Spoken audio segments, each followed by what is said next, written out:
Welcome back, everybody. This is part two. I am here with Mark, Darth Grader. How's it going, Once guys? again, if you're listening to this, you don't necessarily need to watch much. We're just going to have another long form discussion since the first one we had really touched upon maybe half or mostly half of the sealed product. And we gotten a lot of feedback and conversation after that, so it was important for us to continue this conversation since we had so much to say. Mark, did you have anything you wanted to touch on before we deep dive into this? No, just that I appreciate that a lot of people, watched the video and had positive things to say about it. Even if you didn't have anything positive to say, would still love to hear your feedback. But that was much appreciated that there's a lot of people out there who are looking for this kind of content. So we'll hope to keep delivering on that.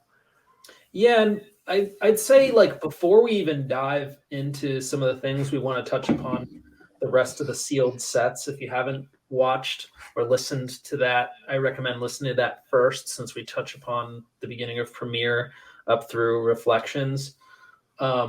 I get messaged like all the time, like literally daily basis. Like I have like new chat requests from different people in the communities, like picking up the conversation from where we left off, either in one of the videos or from this. And it's like I was joking before with you and Cameron, but a lot of people ask me about Japanese cards, if prices are fair. They ask me where they can find certain cards, certain sets, stuff like that. If I don't have them, I can point them in the right direction. Since at this point, like now I know enough people selling this stuff. There's very few items that you can't find like throughout this community, which is great. Like if you were really looking for something, there's definitely somebody that has it. I mean, whether they're selling it or trading it is another thing, but you generally find there's enough people still moving product around. And you had touched upon it earlier off stream, and we're going to talk about this too, but just the general state of the market.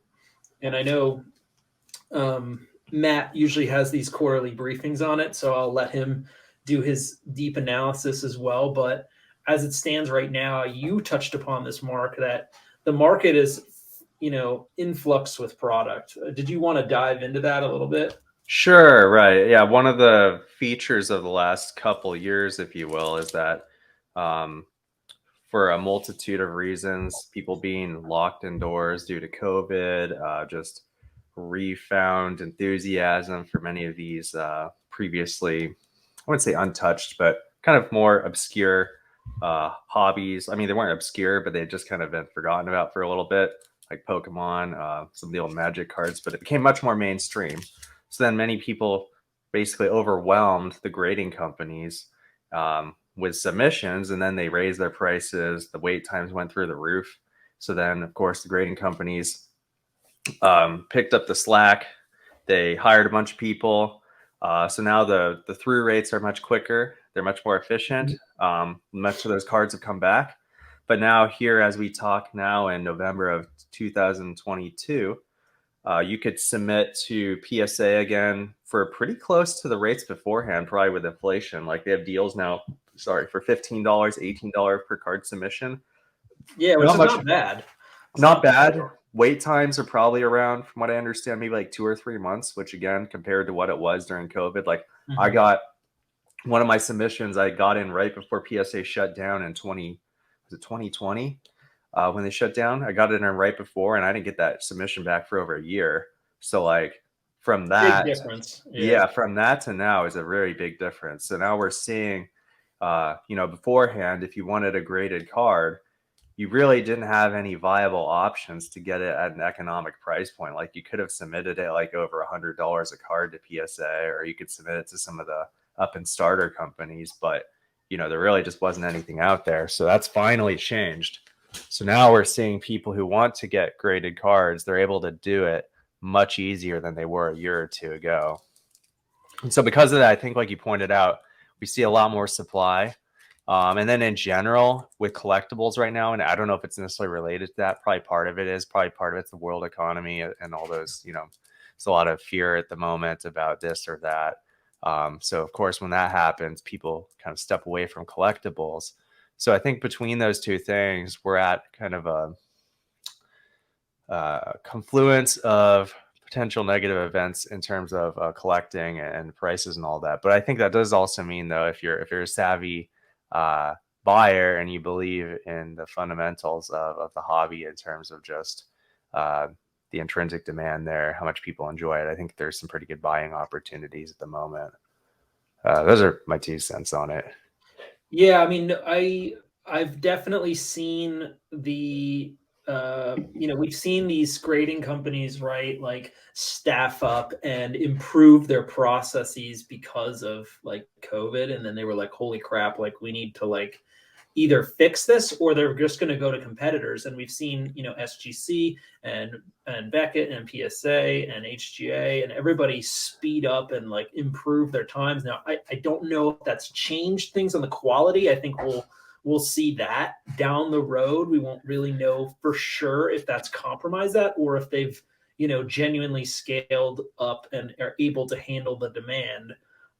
The thing is, like, when one of them puts out a promo, like they all do, like I've seen, PSA did that, TCG promo, like submitted a ton, and I've started getting ads for Beckett doing the same thing, and then, HGA doing like a discounted thing. And no doubt, like SGC is like doing very fast turnarounds and getting good service with that.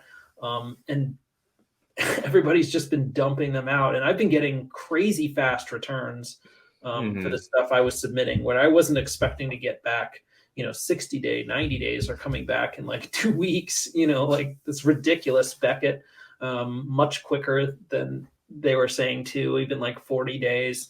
I've yet to see on PSA. I do think the size of the submission does matter. I've seen from, at least in currency too, and I'm sure this translates with cards. When you submit a massive order, they tend to like delay days, push those out, or they take a little bit longer just because it's such a fast order. Like if I were processing boxes of things coming in, I'd see one that has like 3 cards, and I'd see another one with like 100. Like I'm gonna be like, well, I'll tackle the 3 first and get that out of the way, and then Makes deal with sense. 100. Now I can't speak to that necessarily internally, but I have seen that. At least that's how like the currency grading was. Like if you dumped a ton off, like you definitely weren't seeing that for a long time. So I've been okay with sending things out in small chunks, like maybe 12, 15 cards at a time, just to like kind of speed it up and not put all the eggs in one basket. But touching upon the topics you were talking about in terms of like Japanese market, my take is definitely the economy, and people are like less inclined to use cash to buy things. I feel like through the hobby, I've seen more trends towards like trading. Like, hey, do you have something to trade? Like whether that's trading a slab or sealed stuff or rares. That's a little bit easier. Like it's an easier pill to swallow because it doesn't require you to like dive into your bank account and figure out like, do I have to wait for another paycheck? It's like, oh, I already have this. Maybe it's a duplicate. Maybe it's something I'm not as interested in, so I can use it for something else. That's like an easy win. And you generally see this like as people, try and tighten their belts a little bit. I think with the Japanese cards in general, I've heard from a few different people and other large sellers, like stuff isn't really moving. And I can tell you, like, for those who are collecting it, it's already niche, right? So of the last year and a half, the kind of frenzy of like, oh my God, like we need a Japanese set, or we're missing them, or they're rare, I need them, right? Those people who wanted it finished their set. And once they finish their set and maybe they have a sealed booster in a box or something, like I don't really expect them to keep buying random singles, or even the booster packs. That just doesn't, like, I wouldn't, like, I don't like, I had in a New Hope Japanese box, I have a booster and I have a complete set. Like I don't really have much drive to buy any of those. The Hoth stuff is just straight up intimidating. I think the few people that wanted their set have gotten it, where they just can't find the cards. But the price point has definitely put people out. So, in a tightening economy, when they could be spending, the same amount of money for like a family vacation for 2 weeks, like in Europe, like, sorry, like I'd rather probably spend it doing something else, right now, while that's, the post-COVID world. Like pre-COVID, maybe when everyone's buckled down, it didn't seem like as much. But like with competing priorities on finances, like yeah, like I'm gonna spend time like outside or something like that. I also think there's been more like Japanese supply coming out and access to. I've been able to buy product from a lot of different sources, and it seems like some of this stuff kind of comes out of the woodworks. And whether that's from Japan, Europe, or the United States, I've acquired product from all of them. Like, but this stuff keeps popping up, like, oh, I have like 25 packs for sale, and I'm going to charge, 130 a pack. Like, sorry, no one's going to buy that. Like maybe somebody did at one point because they didn't realize like they could get it, or they just, kind of needed it in a pinch. But like I've bought enough of it to know like, it's going to sit. Like you might be able to sell one or two for somebody who doesn't know any better. But, if I'm for somebody who's bought a lot of them, like I'm not going to stretch for it because the stuff that's in these packs is not worth it. And for those who watched the Hoth openings, like the Hoth Japanese box openings, like, I mean, those were, we paid $250 a pack for those, which was a steal because they're really worth like 300, but we bought a lot at once, right? So I was like, okay. But even still, most of the things you're going to get in there, because it's so rebel heavy and so many like R2s, chances are you're not going to get something that's ever going to recoup that. I mean, you could get exceptions with that with different errors, of course, right? But from a larger standpoint, it's like that doesn't make sense. Like, we really shouldn't be buying that. Buy one so you have it on a shelf, but buying a lot of them, or even the individual rare ones, like of $2,000, like the only chance I'd buy that is if I was literally missing like the last few cards and like needed it, right? And those people have bought those already, Right. Like, those people have bought them, like if they haven't, it's because they can't find it, right? So I think there's just like this, at least with the Japanese world, from what I've been seeing. So That makes sense. Yeah, I mean, it's again, like you said, it's kind of a niche market within an already sort of niche market. So, and to top it off, right? So adding product into the market, right? As I'm opening these packs, I am adding more product into the market. So like I have alone added like a lot of extra rares that like if anybody really needed them, like they could have them. But we've seen there's such crap in like the premier, packs that it's like, why would I want to pay a lot for it when the good chance I'm going to get like a $20 rare or less?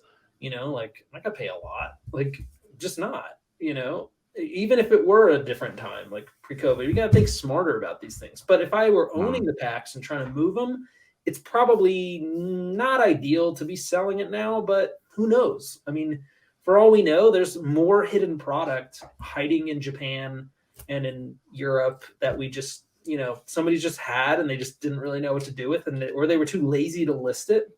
Like we've seen this happen, right? It's just there was no demand for it really pre-COVID.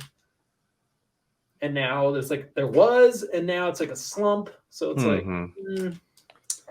I don't know. That's just like my quick take on that. Well, a lot of it too is price memory. Like I know some people have, let's say, a Japanese Hoth box, and it's been fluctuating a lot in price recently. So people saw, the high sales for around 9,000, I think, ish US dollars, and then there's one that went for a lot under that. So then it's like, well, people aren't exactly thrilled about selling it at that much lower price point when they know in the past it sold for, I don't know, $8,000 or $9,000. So that's also probably a reason. Perhaps to maybe hold on it's to really those. like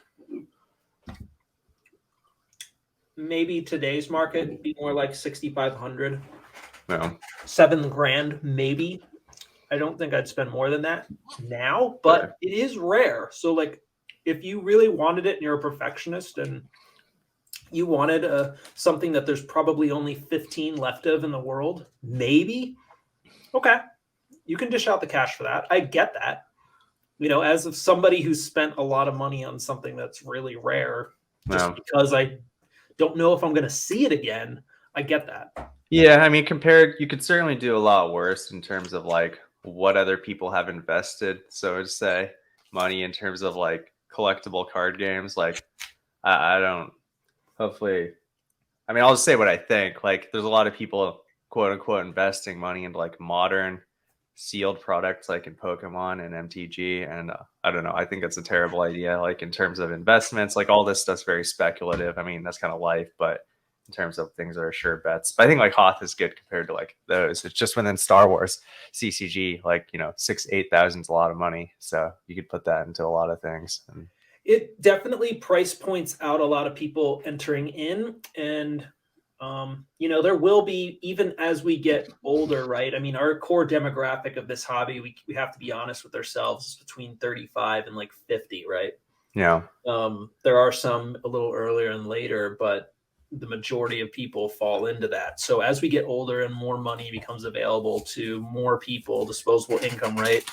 The kids go off to college or something, and I've seen this in other hobbies, like old baseball card collectors, old currency collectors. You start to see like the crazy amounts go in there.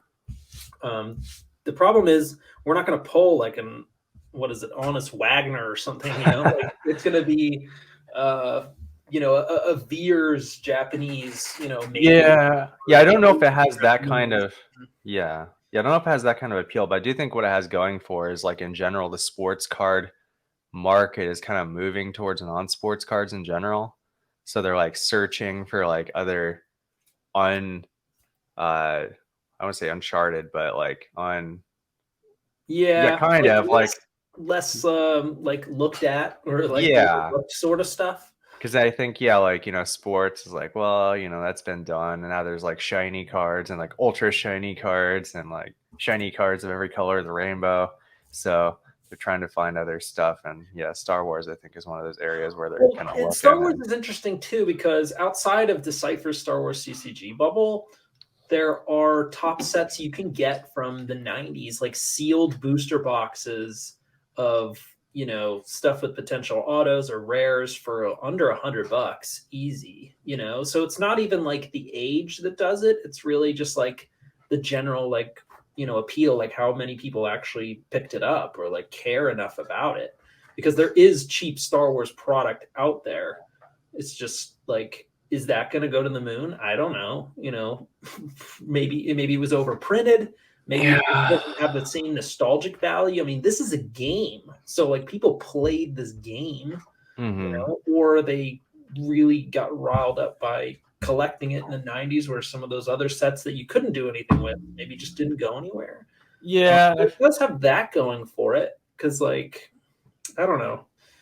well, When I think about Magic of Pokemon, that spreads a larger demographic. I mean, you have men and women collecting it, and you have from multi generations collecting it, and like parents going to kids, and you know, they're playing with it and collecting it and bringing it to school. Like, they're not going to do that with this. yeah, it's different. I mean, I get that, you know, on one hand, I think it's a plus and a minus, because like with Pokemon, right? Like on the plus, yeah, it's appealed, or like, you know, kids now can go get their Pokemon from the store, just like, you know, their parents or maybe an older generation 20 years ago were able to do it. I think the plus and the minus of Star Wars is that on the plus, you don't really have a bunch of reprints like you do with, say, like Pokemon or MTG. I mean, that's basically why in MTG, nothing outside of the reserve list is like worth anything, because they just print it. Like Tarmogoyf used to be a you know, $100-something card, and they just reprinted it a whole bunch of times. So even though it's a great card, it's like $20.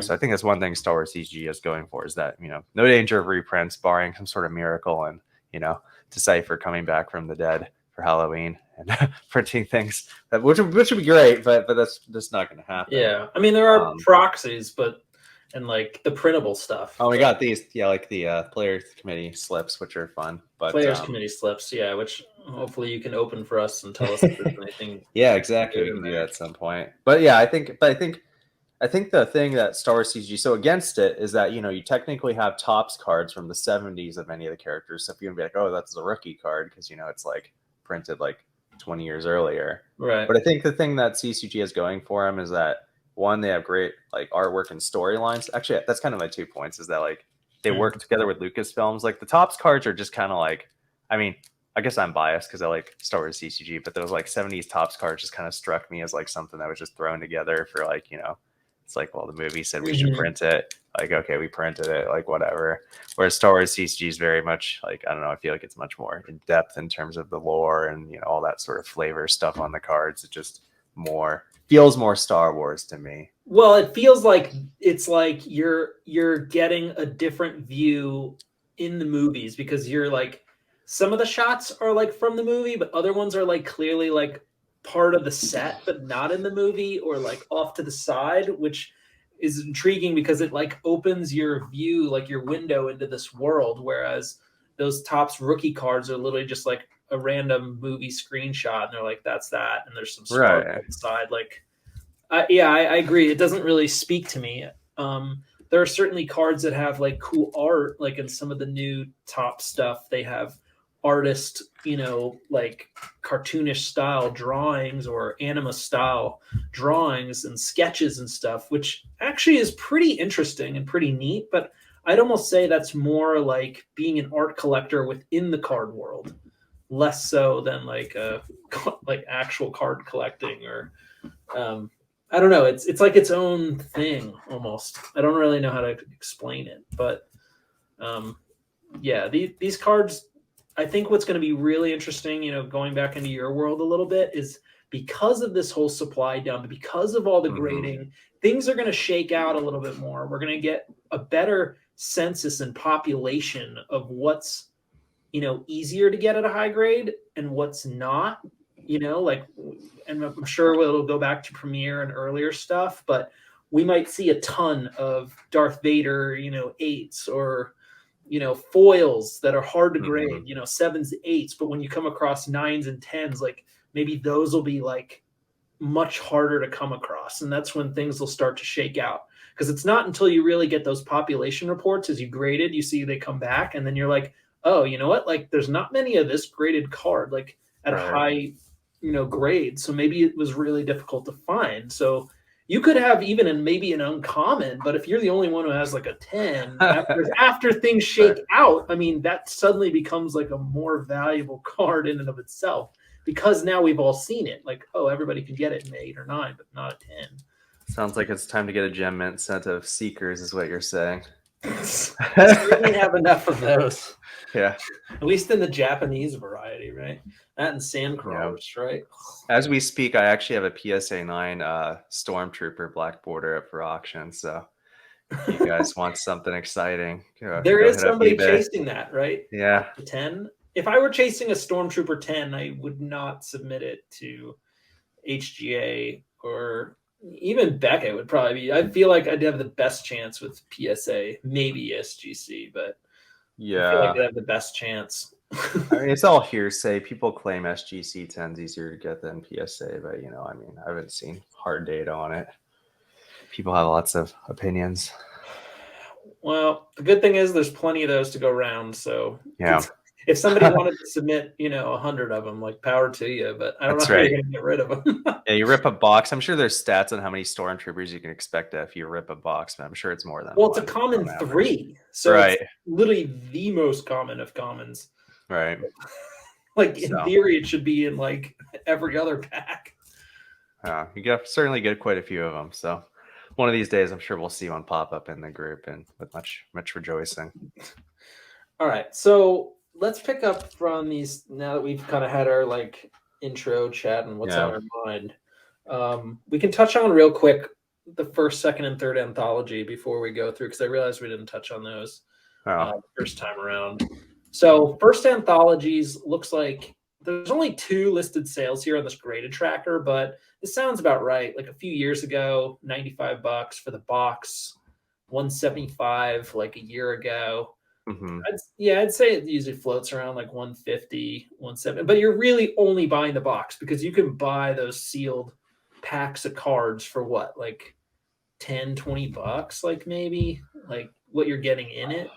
Yeah, let's see. It's got It's got a sealed like looking Premier booster, here. right? It's got a couple of Premier Unlimiteds, a couple of New Hope Limiteds, and a couple of Hoth Limiteds. So it's really not too bad. I mean, but yeah, you're certainly paying a pretty big premium for the sealed privilege of having a sealed first edition box. Yeah, that's purely for like shelf show off. I don't really see how that could, you know, be climbing in price anytime soon. They're just kind of cool. Yeah, maybe it is kind of like the shelf, you know. I mean, a lot of these things are kind of like that. And those first anthology boxes, you know, they're big and long and they really just stand out in terms of like, wow, that's a chunk right there. Well, the funny thing is, I actually use first, second, and third anthology boxes to store Star Wars Oh, cards they make great storage forever. boxes once you open Um, them. I still actively use them to this day because I have like 8 of them actively used. But I do have a sealed first, second, and third one that I won't touch for the Right. collection shelf thing. Was But I know it would make no sense to open those. Like I'd be was better it? off just getting a pack of the cards if I wanted those from somebody Yeah. who opened it. Was it Matt who opened one and all the plastic was like dissolved inside or it was already disintegrated? I don't Was that remember. you or Chow? Maybe Or it was was Garchow. Someone was opening. I could have sworn it was Matt, but if one of these, you know, one of the people making videos, I yeah. think they opened it. So that's another thing you have to be aware of. Is sometimes like you might shake it and hear all this stuff Oh, like the black sliding around. plastic. You're talking about the black Yeah, the black plastic that like houses plastic. it. Yeah, those Yeah, those are subject to crack and stuff. I don't know if that's through like humidity, heat, and cold over time. yeah. I don't know. These things So get stored all over the place. just So another thing to be aware of with one of those things that happens in these boxes. So, but luckily the cards were fine. Just not in the same place they were packed. um yeah, so I mean, what is 150, 160? I mean, 170, is that about right for a price of the box? I mean, for these sorts of things, it's very.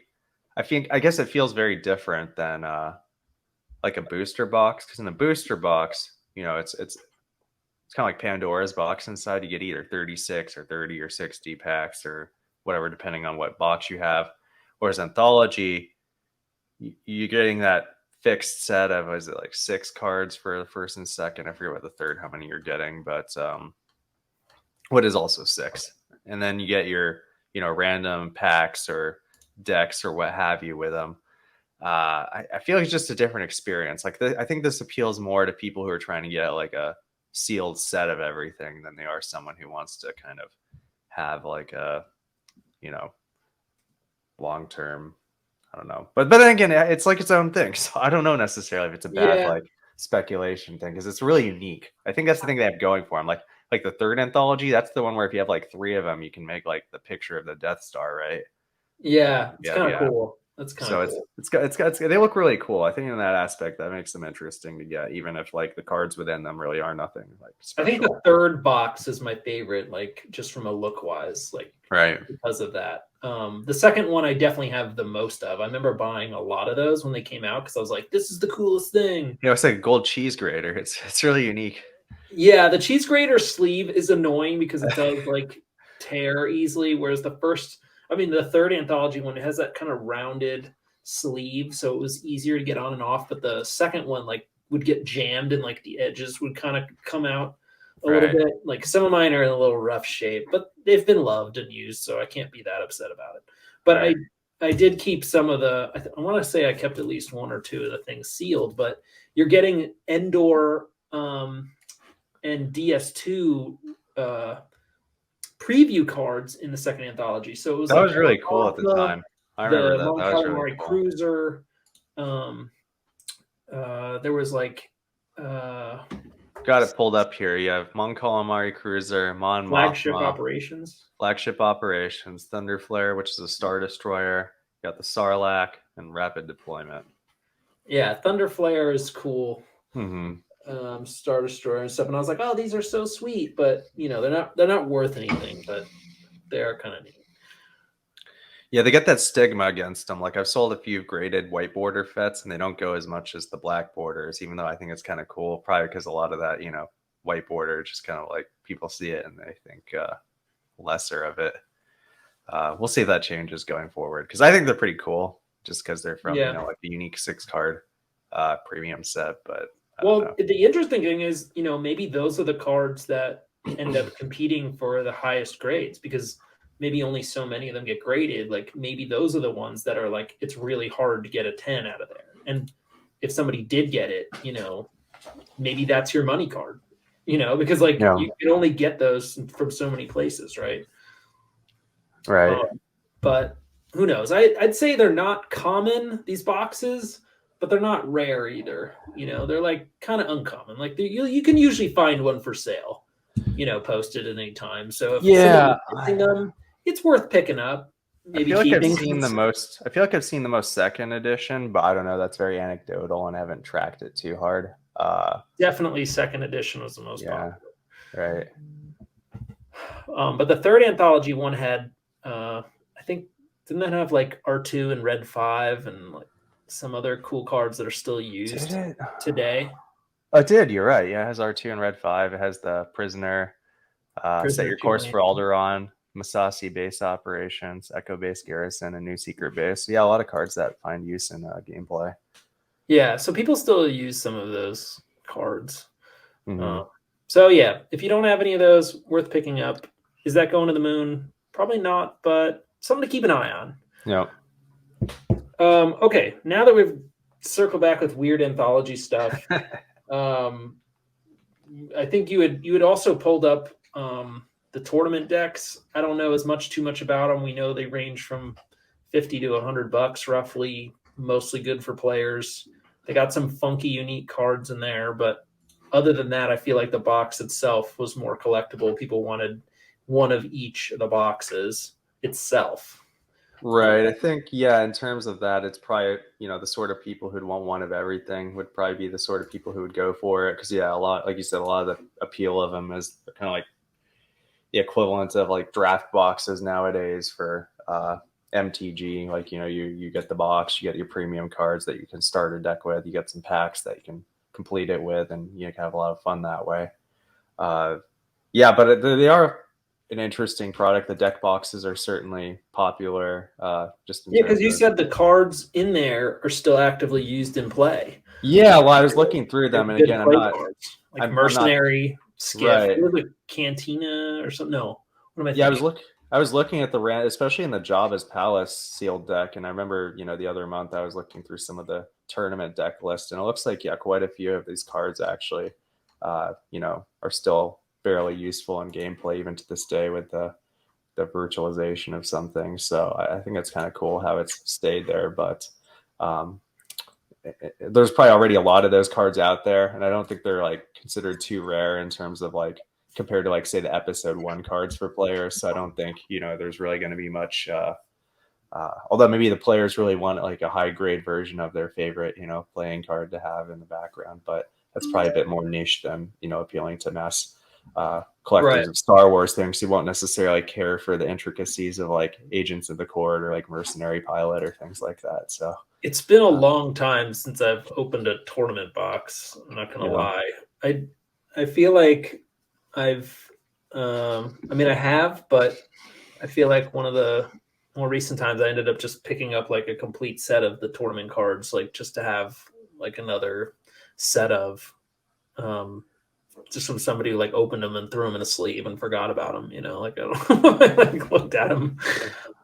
But maybe those are some cards that all got played so much. So maybe, like you said, it could be harder to find them in higher grades unless you start cracking them open. But there is still a healthy amount of those floating around. So again, they're not rare.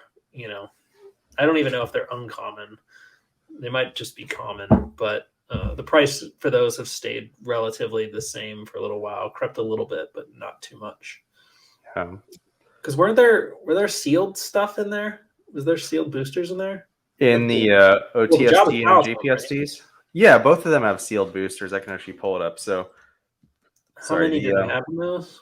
So the OTSD, the official tournament sealed deck, that one has the 18 premium cards. You get 4 white border premier packs, then 1 A New Hope pack. So 5 packs plus your 18 premium cards. A New Hope limited or A New Hope revised?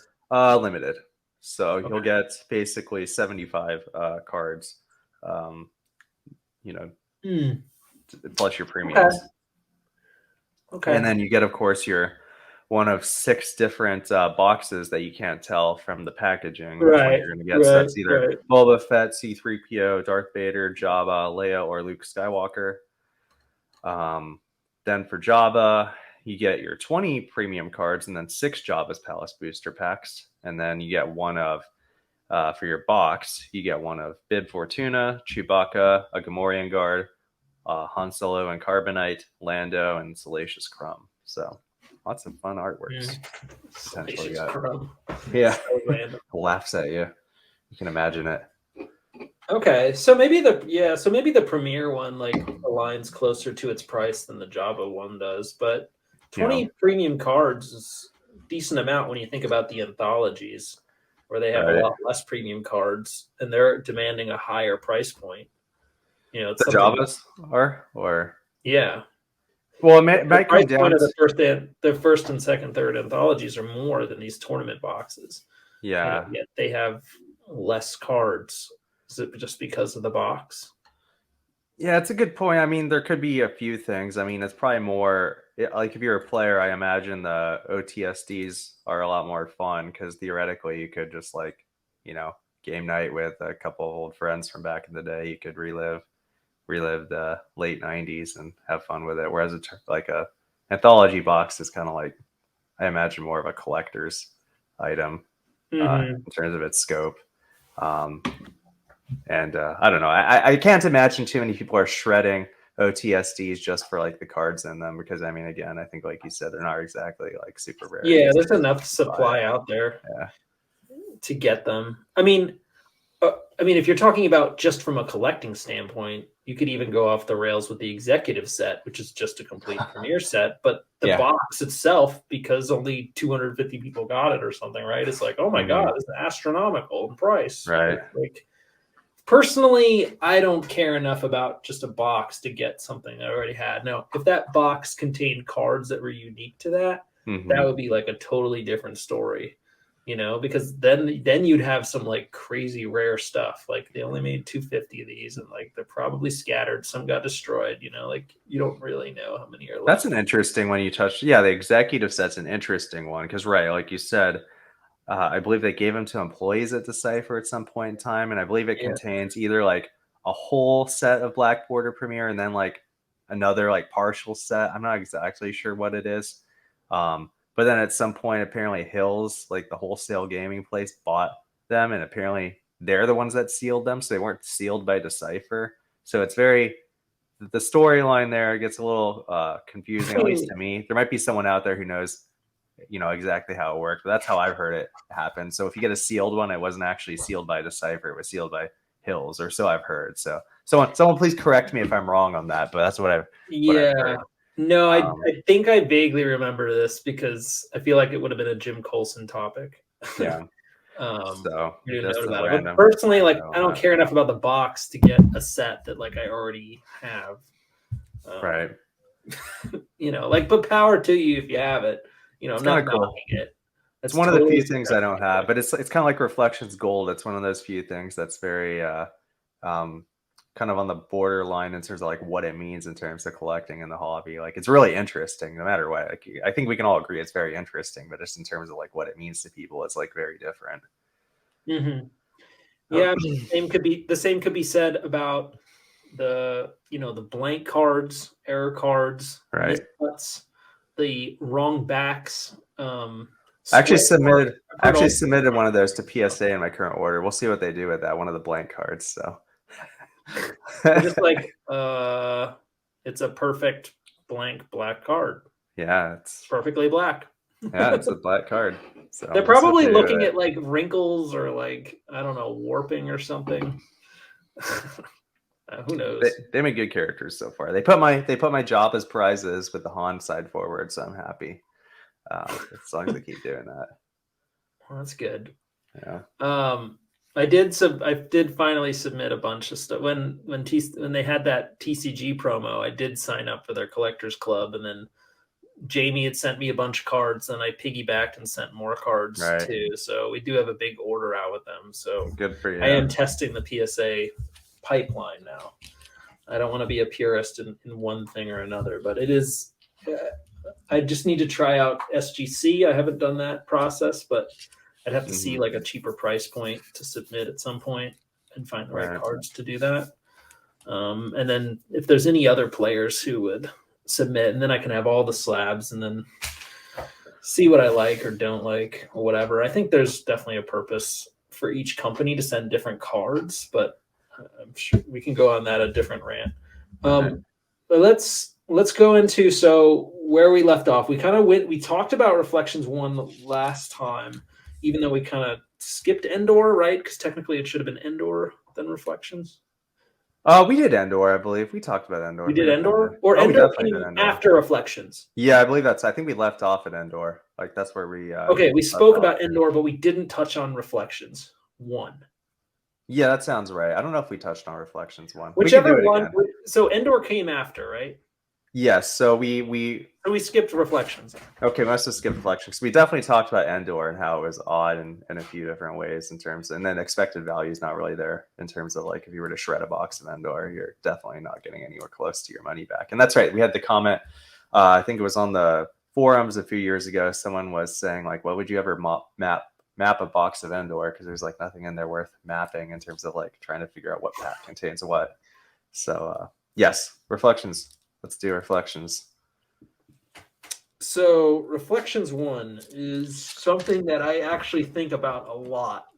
More so, like, because I think for everybody in the hobby, like really Reflections represented like, you know, almost the peak of the peak. Like it was super exciting to have a pack that had a little bit of everything up to that point, you know, like because everybody was missing cards from their sets, right? There was no like easy way to just pick out singles and complete your set, right?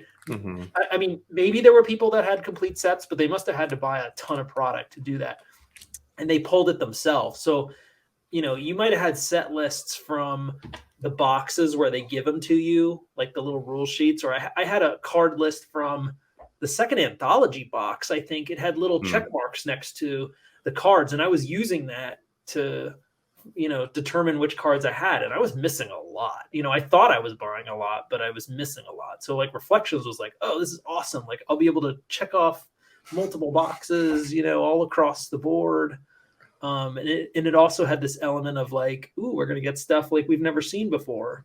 You know, like the foils hadn't come in yet from Endor, right? Because the Reflections foil, right? Yeah, I think that's right. Well, yeah, because Reflections came after Special Edition, and Endor yeah, because it includes all the sets up to Special Edition. Although I believe technically they may have been developing the Endor foils before, but that's some kind of, you know. They must have been, because those foils are different, obviously. Yeah. So that must have been their test foils as they were doing that, and then they were like, "Oh, let's do Reflection." I don't know how that all panned out, but that's neither here nor there. But yeah, I mean, wouldn't you say like Reflections has like a ton of nostalgic value, and arguably that's we might have actually touched upon this last time, but it's so interesting. I don't really mind just going on about it because, yeah, like the interesting thing about Reflections 1 is it has foil versions of just about all the like most interesting cards, at least in my opinion. Like they took a lot of the very interesting cards, whether it be like interesting characters, like main characters. I imagine a lot of them were probably useful in gameplay. Maybe some of the cards look really cool. Like ITO. ITO, yeah, like or like Super Laser, Expand the Empire, Super Laser, like Commence Primary Ignition, like Death Star Trench, Death Star Trench, or Brainiac. That's a cool one. Rendezvous Point looks amazing. Rendezvous Point, big galaxy. Oh, what a cool looking card! It's a cool looking card. So I feel like they just took a lot of those really cool looking cards, really interesting cards, and they made foil versions of them. Like, how cool is that? Like when I was coming back into the hobby and I was like, oh, they don't just have like a Darth Vader, they have like a foil Darth Vader. I had no idea this thing even existed. And that was just so cool. Like when I came back in. So I think that's something that, you know, a lot of people collected back in the day probably didn't even know these things existed if they quit playing. You know, a lot of people quit even like Special Edition or before then. So they missed out on this. I definitely remember buying Reflections boosters and getting them. I hadn't quite like, I wouldn't say I like quit. It just like, I don't know, like it, maybe it was because it didn't seem like as readily available. I mean, gosh, it was like getting into high school and stuff. Like if nobody else was collecting them, you know, like if your friends weren't really doing it and nobody was playing it, then like it probably wasn't top of mind. You know, you're probably thinking like, when's the next party, or like, Mm-hmm. how can I pick up some girls? You know, like something else. Like things just change priorities, right? Or video games, right? I mean, gosh, what was big back then? Like once like GoldenEye came out, you know, like Mario Kart, Yeah. like N64 like took over a lot of my time. You know, when that came out, that was a whole explosion, right? And I'm not saying that's the reason like it stopped. It never did stop. It just, I don't know. Just that's definitely like where things started to slide a little bit. Yeah, yeah, there's a variety of reasons, and I don't really know. Like, again, you're right, because I think for whatever reason people went on into other hobbies and whatnot. But yeah, like a lot of people missed out on Reflections for whatever reason. I mean, I guess it was $5 a pack, which is a little bit steep in those days for a pack of cards, because Yeah, it was more than the other ones for right? sure. Because like Pokemon was out, and lots of my friends were collecting Pokemon, so it's like, well, okay, like Mm. why would I buy a $5 pack of Star Wars cards and everything in there already exists? Like, there's no new cards in there. Or I could get like Pokemon cards, which all my friends now are getting. Just it's hard to compete with that at the time. I guess I should have bought more Pokemon in hindsight, considering what those things are worth now. But Well, that's a, 1999, I mean, if you were looking about hindsight buys, right? I mean, yeah, there's a lot of things we would have done right, differently. Like right.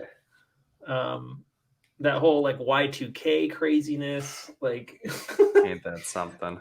there were other competing priorities, but yeah, reflection. I mean, so the boxes. We got to pull up these prices here because this has just gotten completely out of hand. Like the Reflections One boosters, right? Like just the packs were for the longest time floating around $30-$40, and then they've crept up and crept up and crept up, and now it's just hard to find them available for sale. Like an individual Reflections One booster pack. Like I was browsing eBay because like I kind of browse through like see what sealed stuff's available, what's not, Mhm. just so I kind of get an idea of like what are people listing these for? You know, are they actually available? And would I consider getting it? Or sometimes you find a price that you're like, oh, that's pretty good. Like Yeah. probably should nail that, but I don't see it up as often. And I think people have been silently like scooping them up. I mean, prices in 2020 for these boxes. I mean, gosh, 2017, $180, right? Jeez, those are the good old days. Yeah, in 2020, I mean, they were in the 400s. They I crept opened a up. couple of them when they were like $400. Yeah, they crept up No regrets. 700, It was a lot of 800. fun, but man, dude.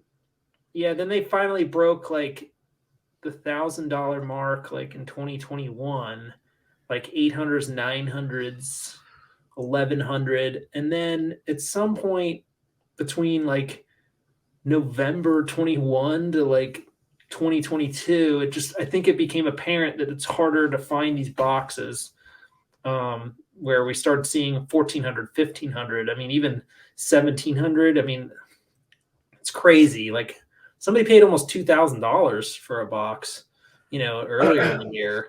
I mean, I can see it because in some ways the only thing I guess you could, I mean, I guess there's other things you could think of. The main thing I could think of that's a case against Reflections box is I think you mentioned it last time.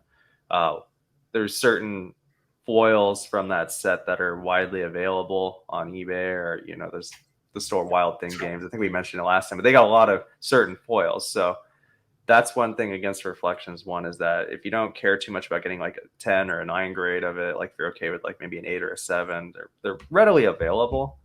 Mhm, mhm. So I think that's one thing that works against Reflections One, but I think the things that work for it are very strong. It hits basically everything else that you could possibly want out of a collectible. Like it's fun to open, Mhm. right? Pretty much every pack is actually fun to open because you don't know what you're gonna get. Like I know certain cards, like you're guaranteed probably like 3 Cloud Cities, like 3 Javas or whatever the numbers are. Like they're on a collecting Right. encyclopedia, but like within those, you could get like a whole pack of rares. And I know people have commented on like God boxes they've had before, where like everything was a rare in it, and then the That's foil card. crazy. But for all those God boxes, there's also boxes that are like total flops or like inbounds completely.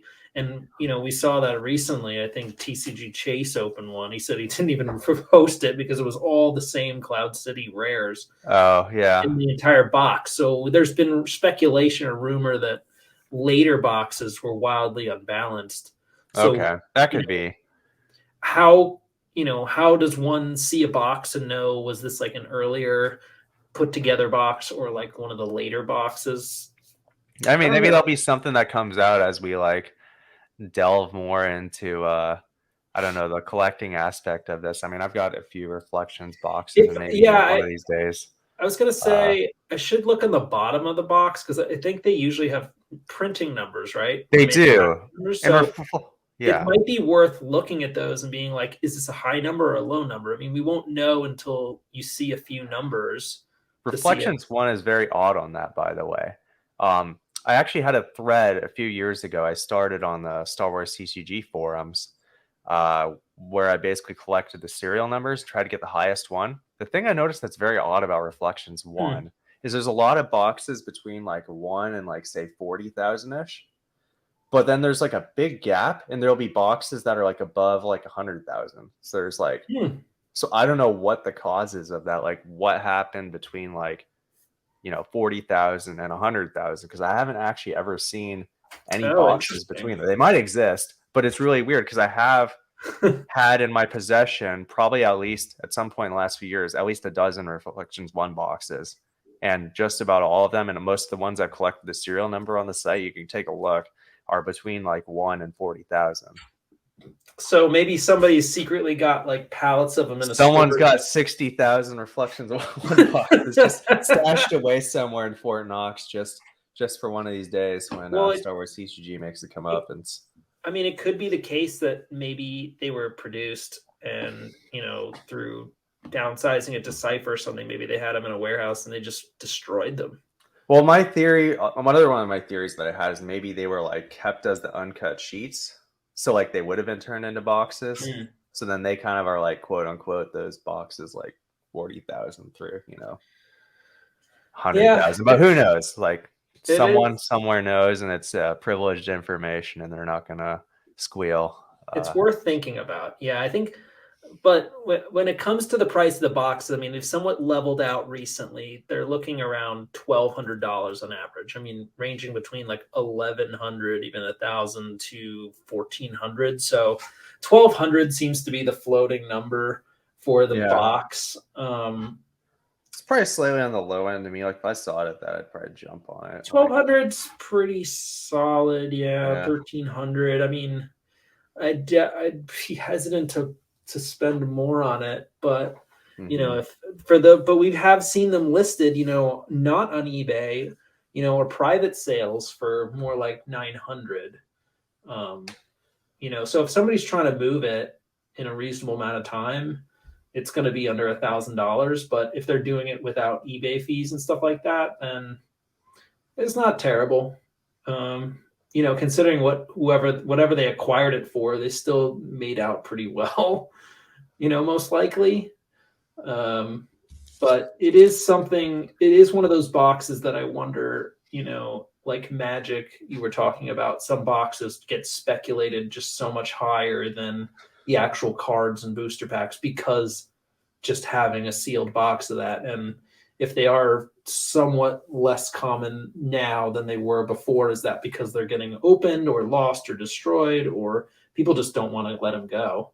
In yeah. which, It's the only knock on it I can really think of. Again, is the Wild Thing Games thing, because they have a lot of those foils of certain kinds. But apart from that, it checks pretty much every single box that you'd want, every box that you'd want from a booster box, because fun to open, lots of interesting cards.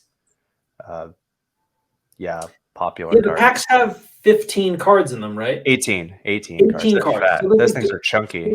yeah, so there's a good amount of cards in per pack too, Mm-hmm. and they come in boxes. How many are per box? 30. 30. 30. And you also get the oversized topper. I always forget about that. You And get the oversized, the yeah, right? oversized topper on top. Yeah, exactly. So the box looks cool. It's a nice Mm-hmm. display item.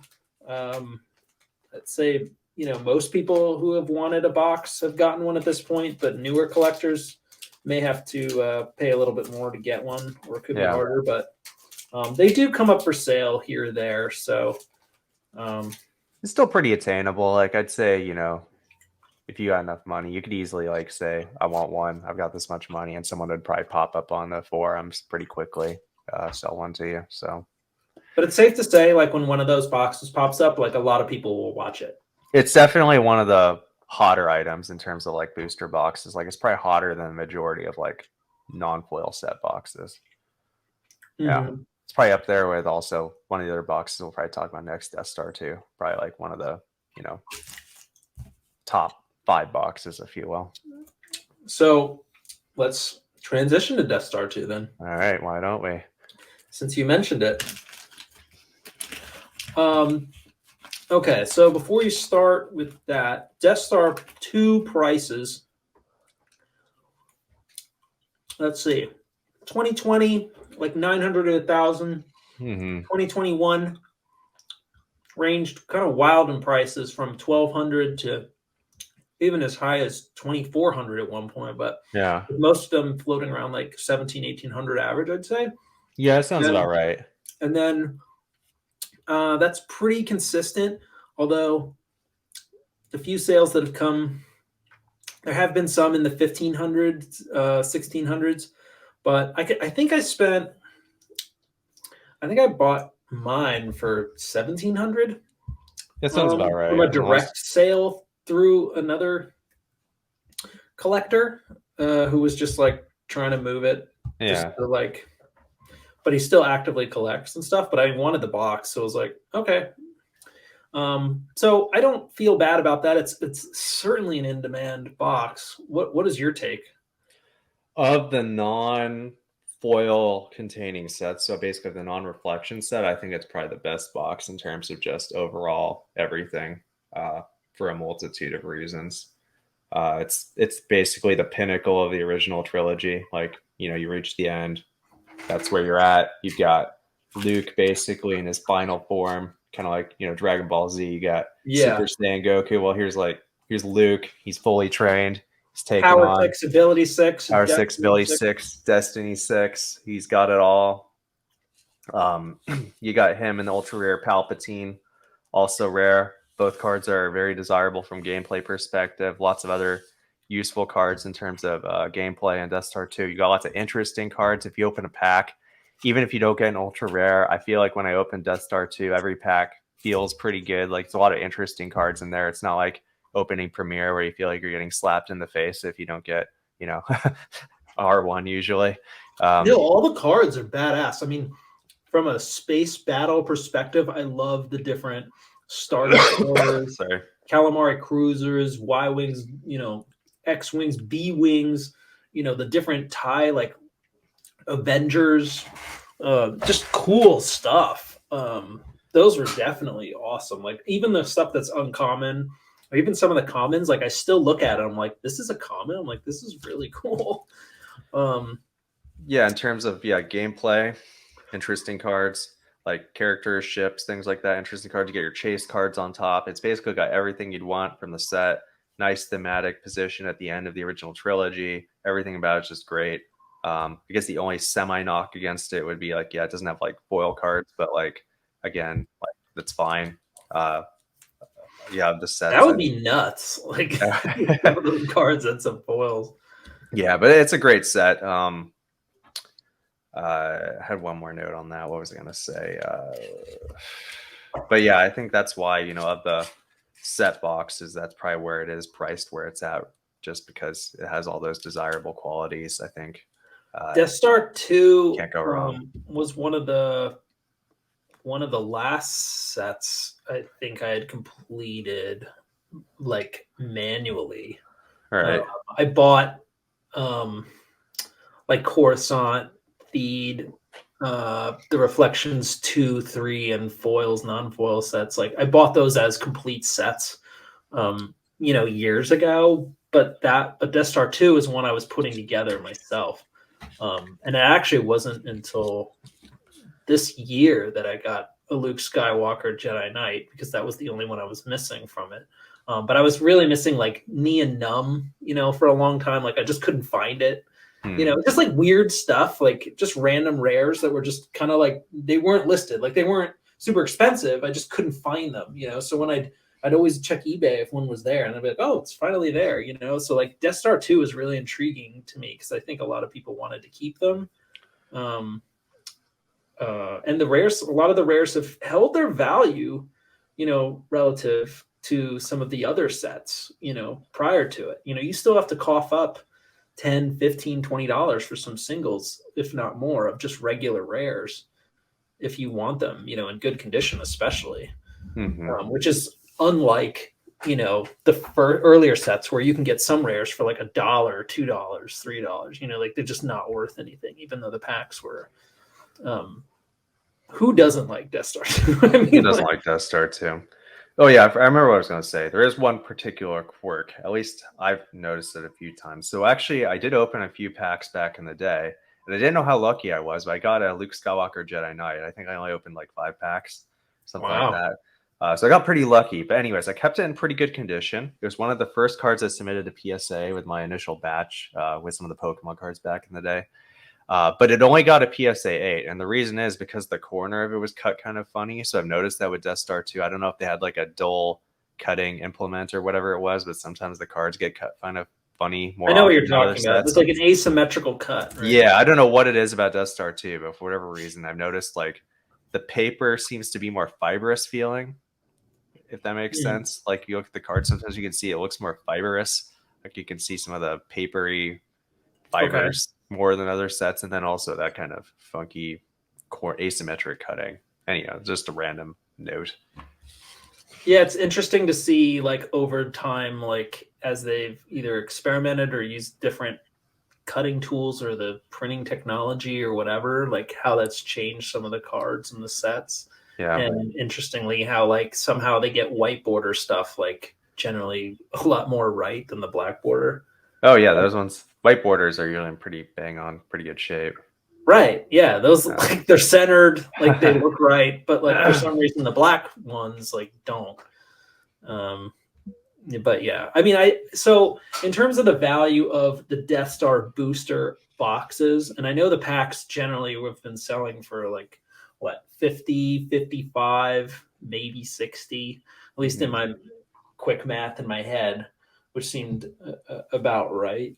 Yeah, I think it's totally reasonable, and I have no problem paying the $1,700 for the box because it's a cool looking box. It looks great on display, and like you said, like even if it's not loaded with the ultra rares, like you're gonna get cool cards from it. But I don't think I'm gonna open mine. It's hard because I don't think you're on average going to even get an ultra rare when you open the box. So you like open one box, I think you're guaranteed like or not guaranteed. You're definitely not guaranteed. I think you're likely to get not quite an ultra rare in a box. Yeah, it's like you have to really get through 2 boxes for the chance. Right. 2 boxes, you're likely to get one, but one, I think you're likely to get under 1. Yeah, so maybe you're more likely to get. I don't know if it means you're more likely to get 1 than not, but you're not guaranteed 1. So it's hard to justify that price point if you're not guaranteed or even close to guaranteed an ultra rare. Yeah, I mean the good thing is like unlike Premier with like 324 cards, like Death Star, the set itself is not as large. So because of the starter decks, which we can also talk about, it looks like the starter deck booster boxes, where the ones with all the preset light and dark side ones, $600, $525. I think they've usually. I think I've bought some for like $40, give or take. They have the same preset cards in them, so a lot of people probably filled out their Death Star 2 sets like with those if they didn't have the booster packs at first. So it's really just like you're trying to find like a handful of rares in there. And because there's no rare 1, rare 2, it's just everything's rare except for the ultra rares and the exclusive rares from the starter decks. What am I thinking of? Akbar and Piet. Akbar and Piet, right, are the 2 exclusive rares. So those were only in those. But yeah, I think it's a little less complicated with the other rares. Yeah, those decks are interesting, like because they're fixed, so they're very fun from a gameplay perspective. I've heard of like all the kind of the ways Decipher made that you could kind of play with a pre-made. Like you got those 2-player games. You got the premier 2-player game, Empire Strikes Back 2-player game. I guess technically you could try with like starter decks, but and then you got the Death Star 2 pre-constructed decks. The Death Star 2s have gotten pretty good reviews in terms of like how fun they are to play, in terms of just having cards ready to go. Yeah, play a game there's against each other. a lot of recommendations for people starting off to use those pre-constructed decks from Death Star 2 versus doing the premier thing. Right. Yeah, with your gimpy Vader who can't be played if there's already a unique character on the board, or I don't remember. There's all sorts of weird limitations with those mains. Yeah, but you can use Seekers against them, so one use case. But yeah, Death Star 2 boxes. Yeah, those are always cool. Honestly, at their current price point, if you can get it below 2,000, I still think it's a pretty good deal in terms of just like where everything else is priced. I think they're just that iconic. Like they're just, everything is good about them in terms of. I think that's a great box to speculate on. Yeah, and to have. I from a common, uncommon, rare standpoint. I'd say relatively uncommon, but because of its popularity, it's not hard to find a box. But I wouldn't say they're like super plentiful, but it's usually not going to take you much legwork to try and find one. Yeah, they're harder to find than pretty much, I would say, anything before it except Endor. Endor might be harder to find for whatever reason. Just, I don't know why. But yeah, I think that was a little harder. There is one listed now, but Death Star 2, like you said, is popular, so I think that helps it, but it's also kind of coveted, so I feel like people don't really want to let it go, except for, for if the price is right. But there's probably a lot of people out there, if you had the right price, like you could get one, you could probably one out from someone's hands, whereas I feel like a box more like Reflections 2 or Reflections 3 might be a little bit more difficult to pry from someone. But it's certainly up there in terms of the boxes. Like it's probably harder than, again, it's like a top 5 box. So speaking of Reflections 2, because you brought it up, we're just on a roll here, aren't we? You just keep transitioning right into it. What can I say? Yeah, but so Reflections 2 is now everything up to this point, right? So everything from the original trilogy. Yeah. This will include, everything from the original trilogy, including it brings in its own unique Reflections 2 cards, like the dual effects, if you will, like the split effects, and expanded universe characters, which is interesting because of all the Disney stuff that's come out. Like a lot of that is now Legends, and we don't know if that's gonna be still, valid or not. Prince Caesar and I think they mentioned Thrawn by name, so he's still around. Mara Jade. Thrawn is there, but you know what I mean. Like there's some other side characters. Like we don't know if they're actually still like in there or not. I'm okay with that, but Lebo, Rendar, like I always thought those were really cool. I hope they bring them back some way. But at least Rendar was in that big, Shadows of the Empire game for N64. That was cool. Even if they don't bring him into like the shows, I feel like he's like official enough just because of that game. Because everyone remembers Rendar from Shadows of the Empire. So oh yeah, it's badass. Yeah, I remember reading the comics about it because I just thought that was really cool. And he had like a rivalry with Han Solo too, like the swoop bike rivalry.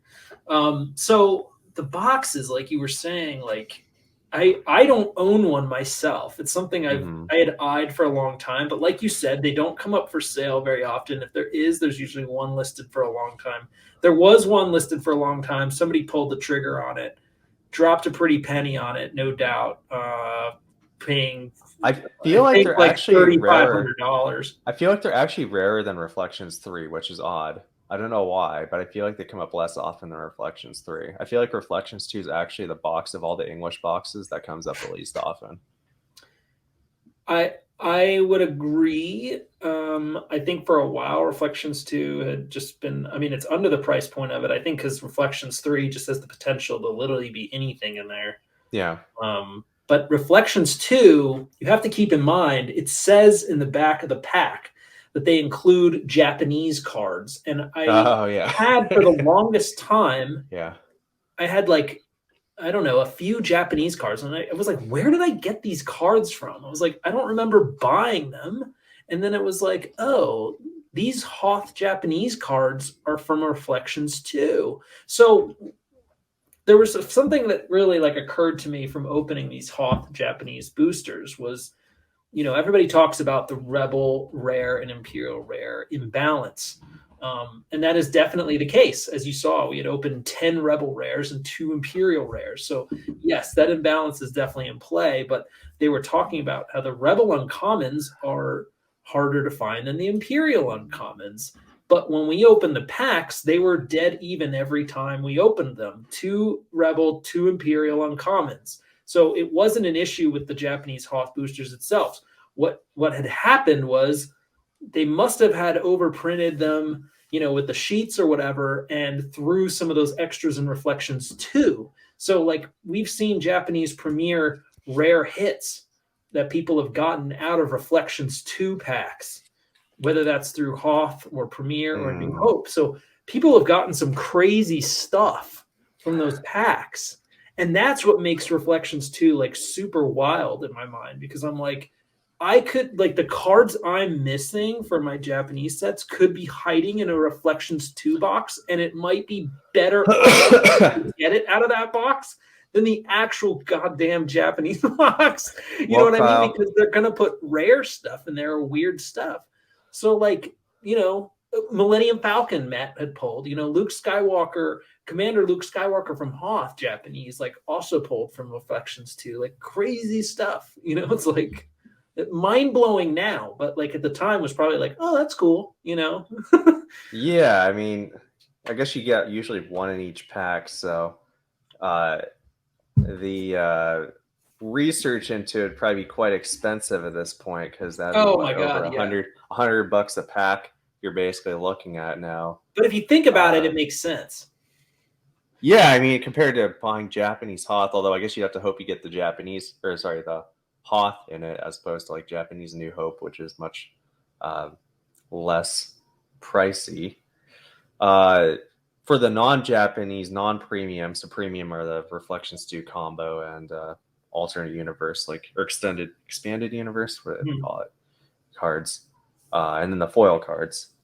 I feel like once they hit Reflections 2 and Reflections 3, they had probably started to run low on kind of their spare card inventory. So I don't think the random cards you get in them are as good as the ones in Reflections 1. Again, I don't have data to support that apart from just a few packs I've opened, but I feel like you're So you're much more saying, apt. okay, so for the general cards that end up in there, they're like, we're I just feel like I'm just like, oh, this is like random like White Border Premiere and like Cloud City, like whatever, like Jabba's Palace, whatever, maybe some random special edition cards, but I feel like it tends to be much more filler cards. well, it would come down to the sheets they printed at that point, right? Yeah. So if they have I mean, I don't know. I feel like the common stuff could have been dumped anywhere. I mean, between the Reflections 1, the 2 players, these It could have been. That enhanced just stuff. I mean, they threw that it's premiere stuff anecdotal. everywhere. It's anecdotal, but I feel like also Reflections 2 and 3. Well, we're talking about 2. Like we mentioned earlier with Death Star 2, it'd be cool if they had foils. So they do have some pretty top-heavy foils in Reflections 2 because you can get Luke Skywalker Jedi Knight foil, Emperor Palpatine foil, Lord Vader foil, and then Mara Jade, which is a little confusing with the current direction of Disney. But either way, those are 4 pretty big foils. You got some pretty good like super rares, like you got lots of the ships in Death Star 2. Like you got the big Mon Calamari cruiser, Home One. You got some of the other Mon Calamari cruisers. You got some Star Destroyers along with Flagship Executor. Let's see, you got some of the interesting. Oh, that's right. You have the EPP box toppers, so you get the sealed like Obi-Wan with lightsaber, Han with heavy blaster. The foil versions of those is your box topper. And then a couple of the EPPs that aren't the box toppers are like super rares, like the medium rarity of foil. So you have Darth Vader with lightsaber or Luke with lightsaber as just cards you can pull. But I feel like apart from that, lots of the foils and like reflections too are just kind of like, I want to say leftovers, but they're just kind of like, well, this is a really random card to have a foil of. Like sometimes you'll pull it like, and you're like, I don't know why this is a foil. Like Kifix, I think Kifix like is a random system, and I'm like, well, I don't know why Kifix is a foil, and they have a light side and a dark side foil of it, so you get twice the chance to get I'm like, Kifix. was this really like? Did this hit home? Like this one? Like, Yeah, I don't know. Like maybe it was really popular in terms of like gameplay at the time. I'm not really sure what exactly it is about Kifix or lots of the random well, didn't foils. they have like Masasi Throne Room, Saucy, but at least that looks Wampa really Cave? cool. Wampa Cave, that's right. They have Wampa Cave, Death Star Throne They Room. had some Lizard Walker stuff, I think, too, right? Did they? Well, they had Blizzard 1 and 2 and some of the Rough Hoth 1. Walkers, right? Well, that was in Reflections 1 because they had Blizzard 1, Blizzard 2, and Blizzard Scout 1 and Reflections 1. But Reflections 2, I think, had it might have had a couple of the Endor. It was just one of the Endor walkers, I think. I think it was like Tempest, Scout 1. Yeah, maybe I was thinking of the ATST or something. I think it was Tempest Scout 1. It was one of the Endor walkers they have as a foil so packs for those I've seen at like a little over 100, 109, which I think at this point like should be about right. I mean, some people are posting them for higher, like 130, 140. I mean, that's just crazy.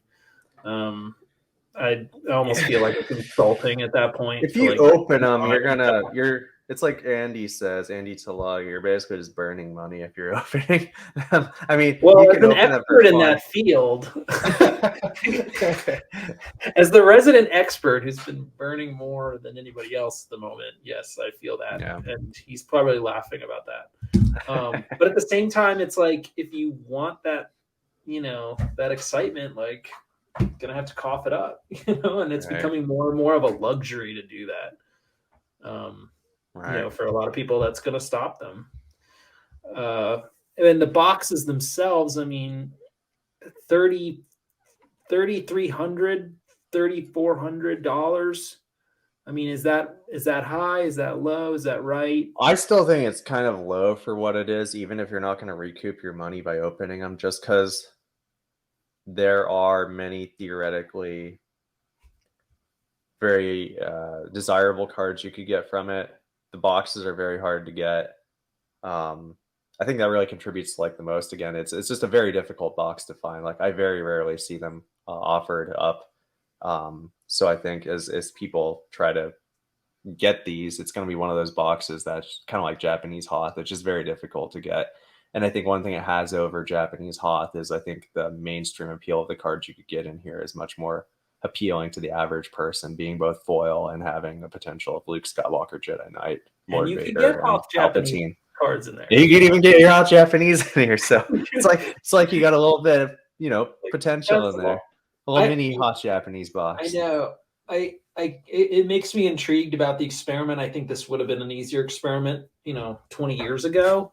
Yeah. To really find that out. But at this point, I don't know if we'll ever figure that out. Unless somebody out there has a bunch of these, I can't imagine who would have more than one box. There's got to be less than a handful of people that would have more than one box. Yeah. But yeah, you're right. Like it's a cash cow.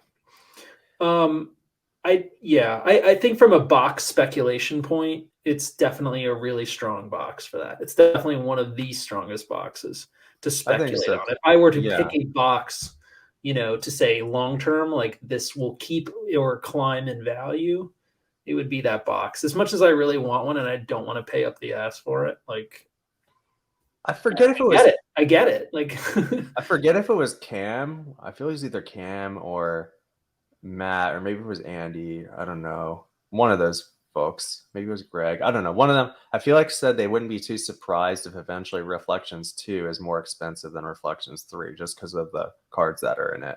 So I do think it is a very, like you said, I think if you were trying to figure out what box people are going to want, 10 or 20 years from now, this is a pretty good bet. Very, very appealing box. It looks Yeah. cool. Did it have a case topper though? Didn't it It have did have a a case card? topper. I don't know if I shouldn't say I highly doubt. Like there might be one at the Skywalker Ranch or something, but I highly doubt in the wild there's a case of Reflections 2 floating around out there. I could be wrong. That'd be pretty cool because you'd have your Well, little case yeah, topper Vader. Skywalker Ranch, a life of crime to go Yeah. find that might be Yeah. in order. Right. That's pretty cool stuff. But apart from that, yeah, probably not too many of them out there. That's right. They have the Japanese foil Vader case topper in that. So just another cool thing with that Still a set. cool card, yeah, and those have been, comfortably floating around $300, give or take.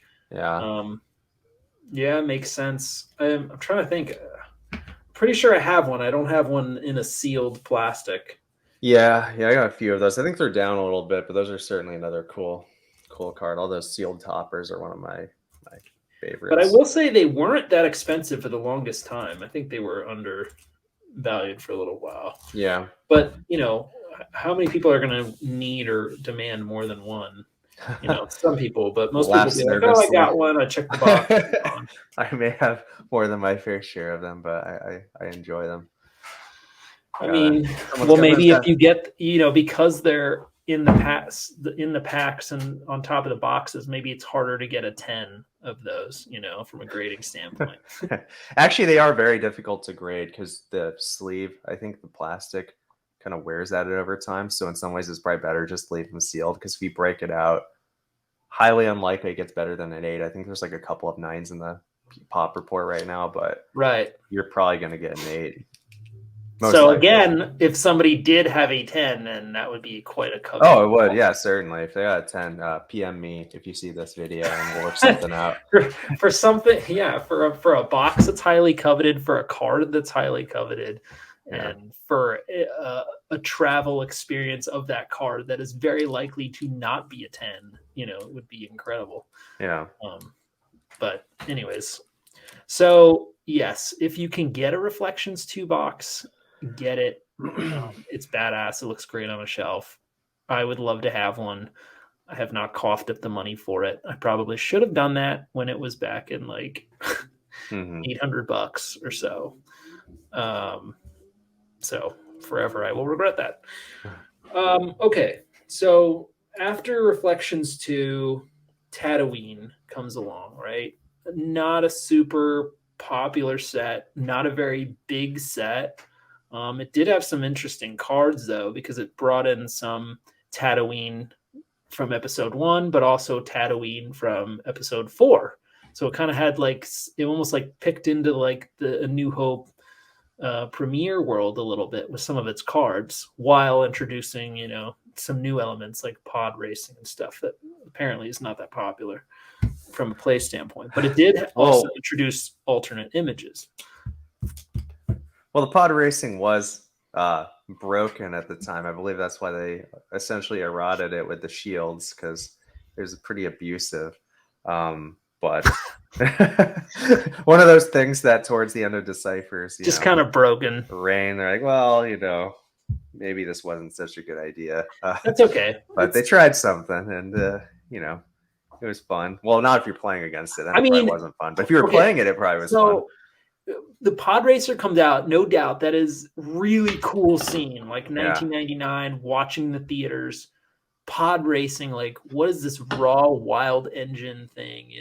Great game for super the N64 cool. Lots of war in there. Yes, and that's what I was leading into. The N64 game was awesome. You could customize it and stuff. That totally got me bought into it. Mm-hmm. That was super cool. Like that definitely got the energy for that. But the set itself, let's go back to the box. What is your thought on this box, on this set? Tatooine's very interesting because I think it's very unlike any other set in terms of what it has going for it and against it. What it has going against it is more than any other set. There's just not very many cards in it. I think there's like 30 rares, 30 commons, and 30 uncommons. So in theory, you open a box, you should have almost your whole set. Although with the way the sheets work out, probably not exactly. Definitely not the AI. What is there, like 5 AIs or 6 AIs? There's a total of 9 available. I think on average you're going to get like 3 2 or 3 in a box. Okay. But it has a lot of main characters for how big the set is. So in terms of like Mm-hmm. hitting main characters, you're going to get a lot because you could get an Obi-Wan, Qui-Gon, Qui-Gon. You can Padme, get Jar Jar, Darth Padme, Jar Maul, Jar, Darth Maul. Sebulba, Yeah, Sebulba, Watto. Watto. I know I'm missing someone, but C3PO. So Mm-hmm. you got a lot of main characters and then alternate versions of a lot of them. Almost like a third of the set, really. It's kind of funny how they made Qui-Gon's lightsaber an alternate image too. It's like you get a They were like, stick in this yeah, I guess position this one. or a stick in that position. It's like, all right, well, You're like, all why right. not? Why not? So, I even thought like Shmi Skywalker was kind of like a main character in some way. I mean, funny enough, I've actually gotten, I should get to it some of these days, but I actually got someone on my eBay store who was asking if I had a graded version of Baru Lars. So maybe I'll have to send one in my next submission so Still, I can appease them. Yeah. So, it's funny. I look through the Baru Lars. I'm like, I know someone's looking for this, but like, I don't think I can bring myself to. I should just so I can message them back and be like, I've got it, or at least list it in my Finally, store. it's here. It's delivered. Right. It's So, happened. I mean, You have it a just goes to one-of-one. it just goes to show you. I think Star Wars has a pretty broad appeal of like it's kind of like Pokemon. There'll be like some person collecting some like Pokemon that maybe many other people don't see. Not that there's nothing appealing about Baru Lars. I'm sure she's a very nice lady. But but I don't know. Like there's something out there for everyone, and I think that's one nice thing about the Star Wars universe. But back to Tatooine. Like yeah, I mean, I think having so many main characters in the set, I think the print quality was pretty decent. Mhm. So in that standpoint, I guess it has quite a lot going for it because if you want a box of Premiere, you're kind of lucky if you get like a couple of main characters. You hope for one at least. You could get 0, but like yeah, like me. no. You could just get Seekers. you could just get Seekers and Pure Sandcrawlers. aliens. But Tatooine, you don't really have to worry about that. You get a box of Tatooine, you're guaranteed to have some pretty good stuff in there. So from that standpoint, it's pretty good. I guess the thing that's downside is again, there's I think fairly heavily printed. Like there's probably like at least 100,000 boxes out there. I don't think too many of them were open because if you open a box, I mean, you pretty much have like the whole set. So it's really interesting in that standpoint. It's very difficult because you get a box, you're pretty much, it's kind of like a New Hope in that way. You probably have a lot of good stuff in there. There just might be a lot of it out there. They're smaller boxes, right? Because the packs themselves were only. Yeah, these ones they went to. Oh gosh, I think it's 11 Are they card 9 packs. cards or 11 cards? 11 card packs, I believe, and then there were 30 packs per box. Yeah, it's a thinner booster box. I bought mine. Gosh, I want to say 2017 maybe, and I think I paid $90 for the box, and it had like a slight corner ding. Like they were going for like 110 or something, and I was like, that's too high. I was like, yeah. But I mean, even through 2020, they slowly crept up. The last year, they've been floating in the 300s. They've still been in the low 300s. There was a couple recently. I think that was like 500 or something, like a couple months ago. So, in August, there were some that were, in the 400, even close to 500 range. Somebody did pay almost $600 for a box. Yeah. Hopefully that was a pristine box.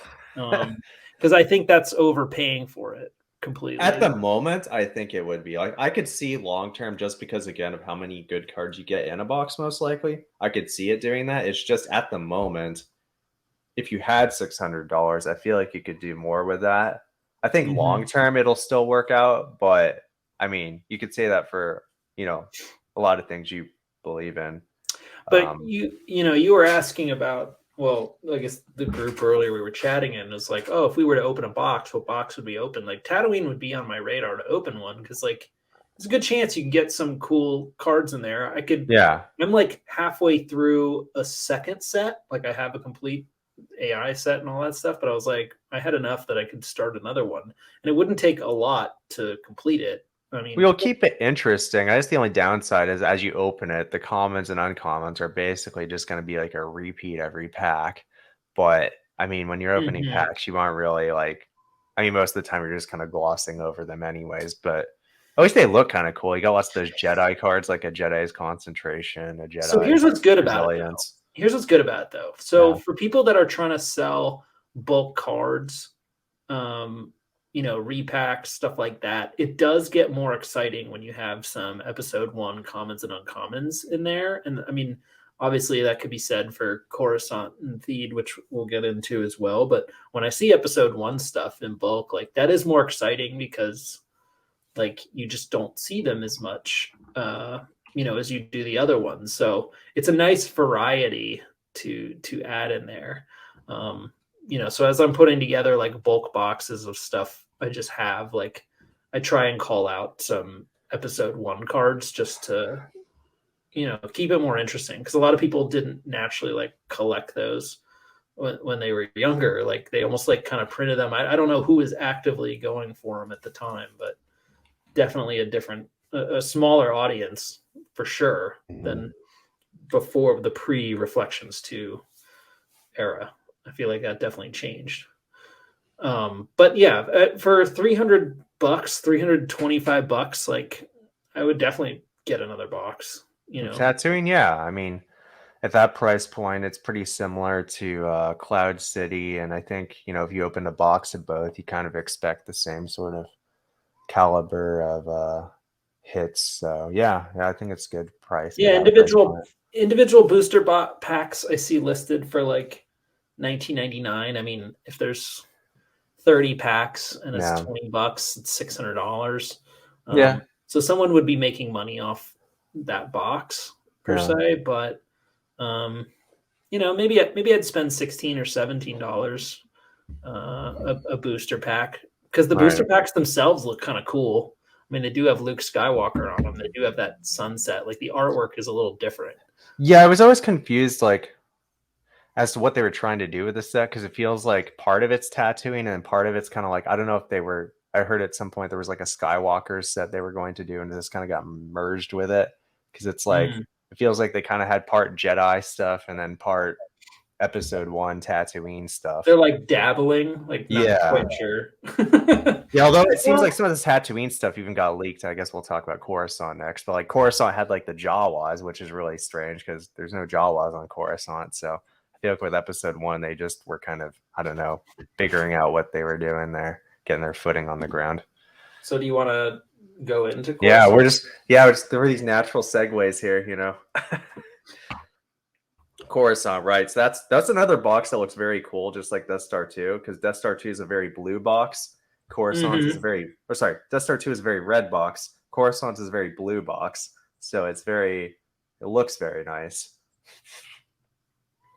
It's one of those Prices boxes that, have ranged from like 1600 to like 1700, 1800. Pretty narrow window in that. That's stayed the same for as much yeah, as I've really seen it. I it's, don't own a Coruscant box myself. It's like one of those things I've been meaning to get, but I usually see it available, so I don't get a sense of urgency to buy it. yeah. Versus like some other things I've seen, I'm like, I might not see that again. I better get that. A lot of the cards in it, I mean, well, I guess what it has going for it is it has the desirable alternate image cards, in particular, probably the Darth Maul Young Apprentice alternate image and the Queen Amidala. Of the two, I'd say Queen Amidala is probably the more desirable one, just because the Darth Maul has the foil variant of it. So it's kind of like, well, if you get the non-foil, you might as well just get the foil ultra rare. Whereas the Queen Amidala doesn't have the equivalent. It's got a lot of very desirable gameplay cards, like some of the combo cards, like all wings combo. Just a whole bunch of Mhm. of what's the word I want to use? Interrupts, like effects, things like that. There's just a Yeah, that lot of card. great I mean, gameplay cards some of here. those uncommons, like you were saying too, still list for like $30. Like some of them call out, like do demand of coughing up some money for them. Right.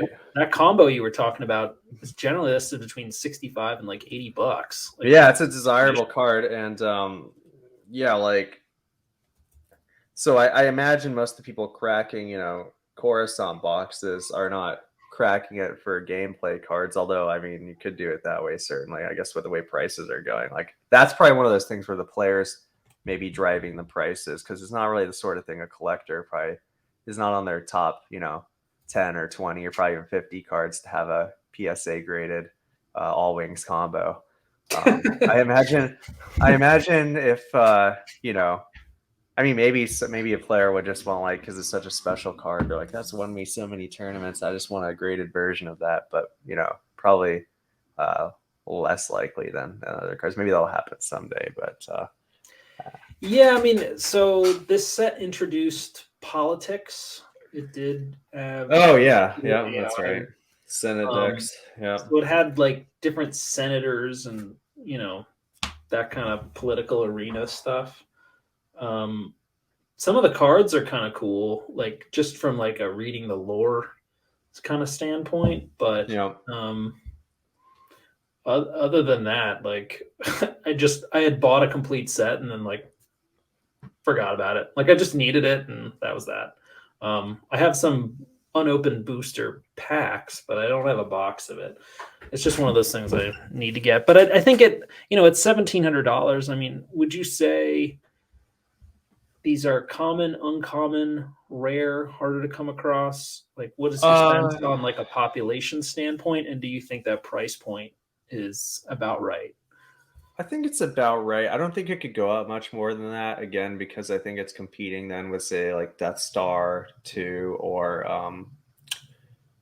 some of the Reflections boxes, like Reflections 2. I think those Oh are yeah, much people would definitely get those boxes over a Coruscant box. right because they're just because Death Star 2 has all those things going for it. Not that Coruscant's bad, but in general, like people tend to prioritize original trilogy from a collecting standpoint over uh, the new trilogy, the prequels. That's the Yeah. prequels. Um, But prequels although, have gotten a lot more love, recently. But again, if it's coming from a younger generation that was watching it now loves it, that doesn't necessarily translate into, oh, well, now I want all things yeah, prequel, so that's why like it would almost have to take a different generation to bring that episode one stuff up. It would have mhm, to take a younger generation to be like a buy-in into that. A right. nostalgic wave of that kind, you know.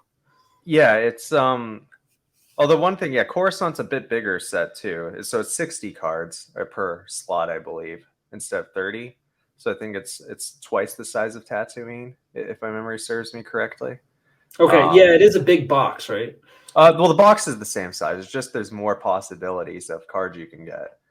Uh, Um, so so is it there are 11 cards per pack? yeah, it's the same. It's the same dimension. Like the box 2 is the cards same for each dimensions. packs? Okay. Yeah, it's the same dimensions. Just you're not gonna get a complete set out of a box of Coruscant, so it's more difficult to complete in that sense. Also means it's more difficult to get the AI cards as well because I think the AI is 1 out of 4 on the printed sheet for Coruscant. So the Coruscant AIs are harder to get than say the Theed Palace AIs. Because I think Theed Palace, even though it says on the box it's 1 out of 4, I think it's actually 1 out of 3, which is interesting. Hmm. So the Coruscant AIs are pretty difficult to get. So that's another thing Even though you've for collecting. casually opened up packs on video and you're just like, oh look, a Yeah, Darth Maul what? I just AI. managed to hit a Darth Maul AI. I don't know what was going in my head at the You're time. just like, oh, that's cool. I was just in some zone, I whatever. was like, Like what the heck? I might What have is been going in on the right now? zone at the time. I was going through some interesting times, so no, it was fun. If you guys haven't seen that video, it's from like a year ago, and he's just like, I don't know, depressed, like moaning about life and like Me? cracking open I would bomb never after do that. bomb. Just super cash, no response, no Oh, fanfare, just I guess so.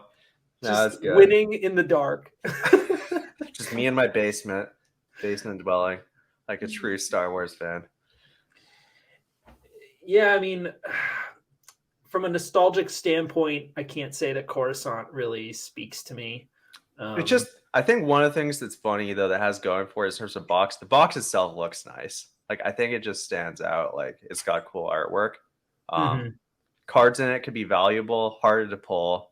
But yeah, it doesn't have that same like intangibles, if you want to call it that. Like Death Star has kind of all those intangibles of just the way it feels. Like I don't get that from Coruscant. Maybe if you're a heavy game player, like it has all those good cards, maybe it has a different like feel, but Right.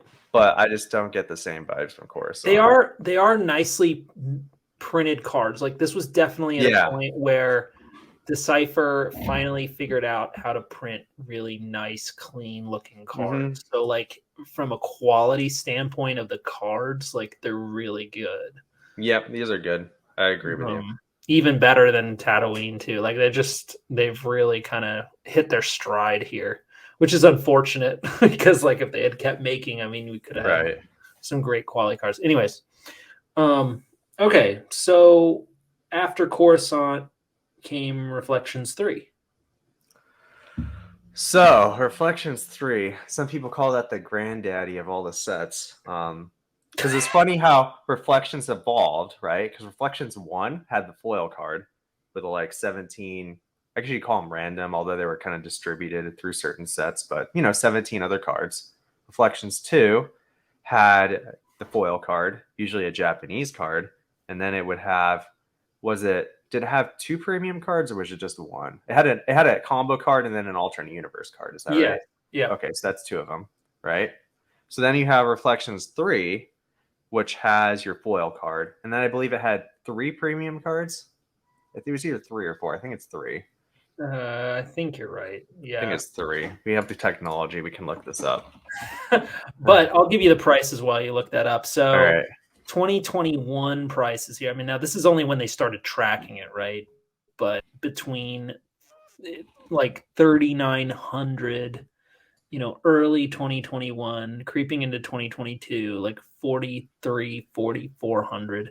Um, it has gone as high as like 47 and as low as like 39, 41, like in the last year or so. But I remember in 2017, I think it was either There we go. 16 Free or premium. 17, I picked up my box of Reflections 3 and it was trending around like 1,100, 1,200. Somebody listed it for 900 and I was like, I can't wait anymore. I got to buy it. Because like I couldn't find it anywhere in 2016, 17. I looked on all the online stores. I looked all the usual suspects. Nobody had it. And when one was finally posted on eBay, I nailed it because I was like, no way am I missing out on this, and I was super happy to have it. Then, here we are 5 years later, and the price, it's like 4 or 5 times that. It doesn't surprise me because I think a lot of people were like, "Oh crap, these are hard to come across," and Yeah. they're really good boxes because there's literally everything before it, in there. And the foils were pretty cool too. And you have to figure if this is like the end of the era of what Decipher coming to the end of the line here when people were less collecting them, like there's less likely chance people have hordes of these cards. Like there's just not going to be like a bulk stockpile of people with full sets of these. You know, Right. I also completed my non-foil and foil sets like around that time too. So I felt like I had checked that box and I think I got a complete foil set for like $300, which was like, now I'm like super glad I did that. Mm-hmm. But I was just like, it was just like another box for a lot of people. It Right. was like, oh, you get it, not a big deal. There were multiple available. It would be like quantity 6. Like, do you want a full set, of Reflections 3? Like, sure. Why not? but now Times have it's changed. not really, as casually able to pick that up. I don't even know what the full sets go for, but I would imagine over $1,000, for those foil sets with the AIs. Mm-hmm. Um, Silence but like this is posting this something. is interesting box, right? Because we talked about the rarity There of you go. Reflections 2. I don't. It's hard to know how rare Reflections 3 is. I think people are hesitant to get rid of them or move them. There's some posted for like 5 or 6,000 on eBay. That's too high. Like, as of right now. Like no one's gonna buy that. I mean, if somebody did, then they just congratulations, you just rose the price. That's, It might like, happen sometime. It might that's happen. on you. Like, and if somebody's desperate enough to like complete their set, there will be somebody out there that would eventually, maybe buy it, but it's gonna sit for a long time at that price. But Yeah, I there's think. a lot of people watching it. I mean, there's like 30 people plus, that are Are you talking about eyeing that box. Raffy's box that he's had up there for an eternity? Yeah, it's 6,000, 5,000, whatever. Like that's not going to sell, but you certainly have people looking at it. Yeah, I mean, it might one of these days. I think that's probably why he's keeping It it there, might. because all it takes is one person who's just like, I I need just it. gotta Yeah. have it. I don't want to, do like maybe their time is more valuable than whatever extra money it would take. They're just like, I see it there, I'm gonna get it, and they just get it. Um, It's a cool looking box. It looks great on display. It's definitely the prize box in my display. actually, I've got a funny story on that Even though I because you didn't pay, mentioned I that. paid more for other stuff in that shelf. That's what looks the coolest. So there was an auction a couple of years ago.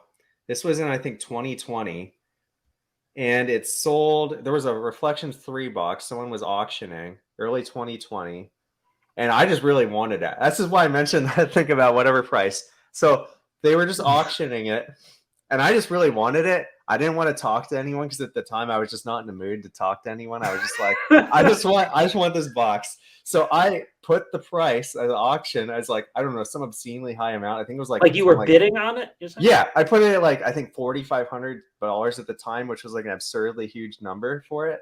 But I was just like, I'm fine with that. Like I'm okay with it. So someone else was bidding on that box, and they must have put an even larger number, and I don't think they were expecting to get it, because then it actually sold to them, and then they backed out of the auction. And the seller was Oh, upset, and I was like, "No, but wait, I, but they ended up selling to someone else like after the market, and they didn't, even second chance offer me because I probably would have taken it. But anyways, that's a really random story. I probably wouldn't pay wow. that price now, but I thought I'd put that out there just because I think people at the time were wondering about that. Just a funny story. Um, If it, back in the day. yeah, I mean, yeah, that's yeah, just like lessons learned on eBay the Yeah, hard way.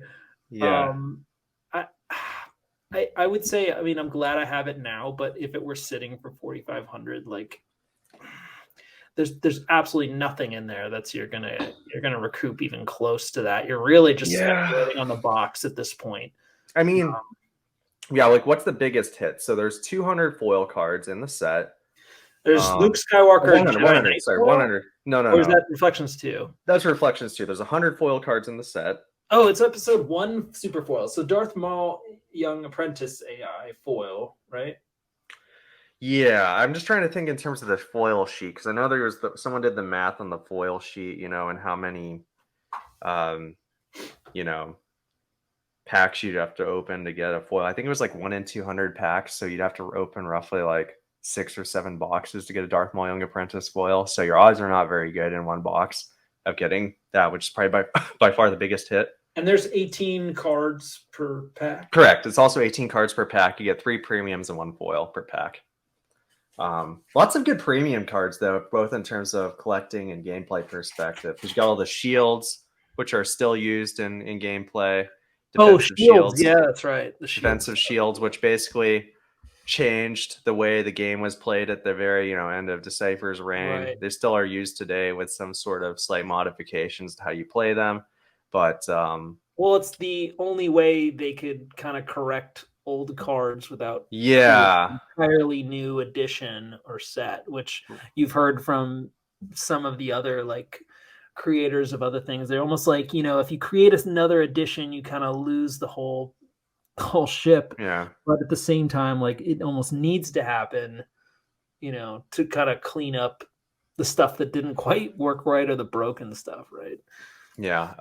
Yeah. So I mean, I guess I can understand why they did it the way they did it, although it makes it so that it's very gameplay format defining from what I understand. Like, without shields is almost a completely different game than with shields. So it's like it just changes everything. So some people, if they played before shields, they're probably not used to it because it's all just it's like almost a different gameplay, like in terms of things that it's like, well, you can't do that anymore because it's been basically Yeah, eroded trying to fix essentially. all the like broken mechanics that like made it easier for some people, right? But to be fair, probably a lot of the things that fixed were basically abusable and probably would lead to unfun competitive advantages if they were to remain in.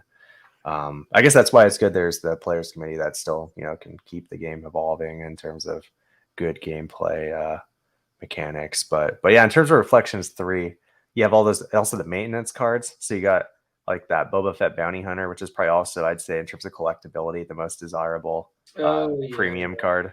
I mean, what's not to like about a yeah, Power like 7, Chewy Armor 5, enraged and Chewy like Enraged, 9 power this is where Chewy. the power creep came in, right? Where they were like Yeah. much more powerful, but if you didn't Right. use force, then they died. Yeah, it's either the maintenance cards, although I guess it's pretty, in general, it's much more good than it is a drawback. I mean, that's why they call them Broken Fett. So I understand Broken Fett Bounty Hunter is still used in decks to this day. It is harder to get that card. Like people have kept that card. Like it's harder to buy that as a single card. It's one of those cards that's probably one of those few cards that has an overlap between both collectors and players, because it's probably good. It's good in the game, and then also it's a very desirable. I mean, it's probably the most. I mean, it's got that nice green looking Boba Fett, whereas like the Cloud City one's a little bit more subdued looking. Definitely the foil one's pretty dark.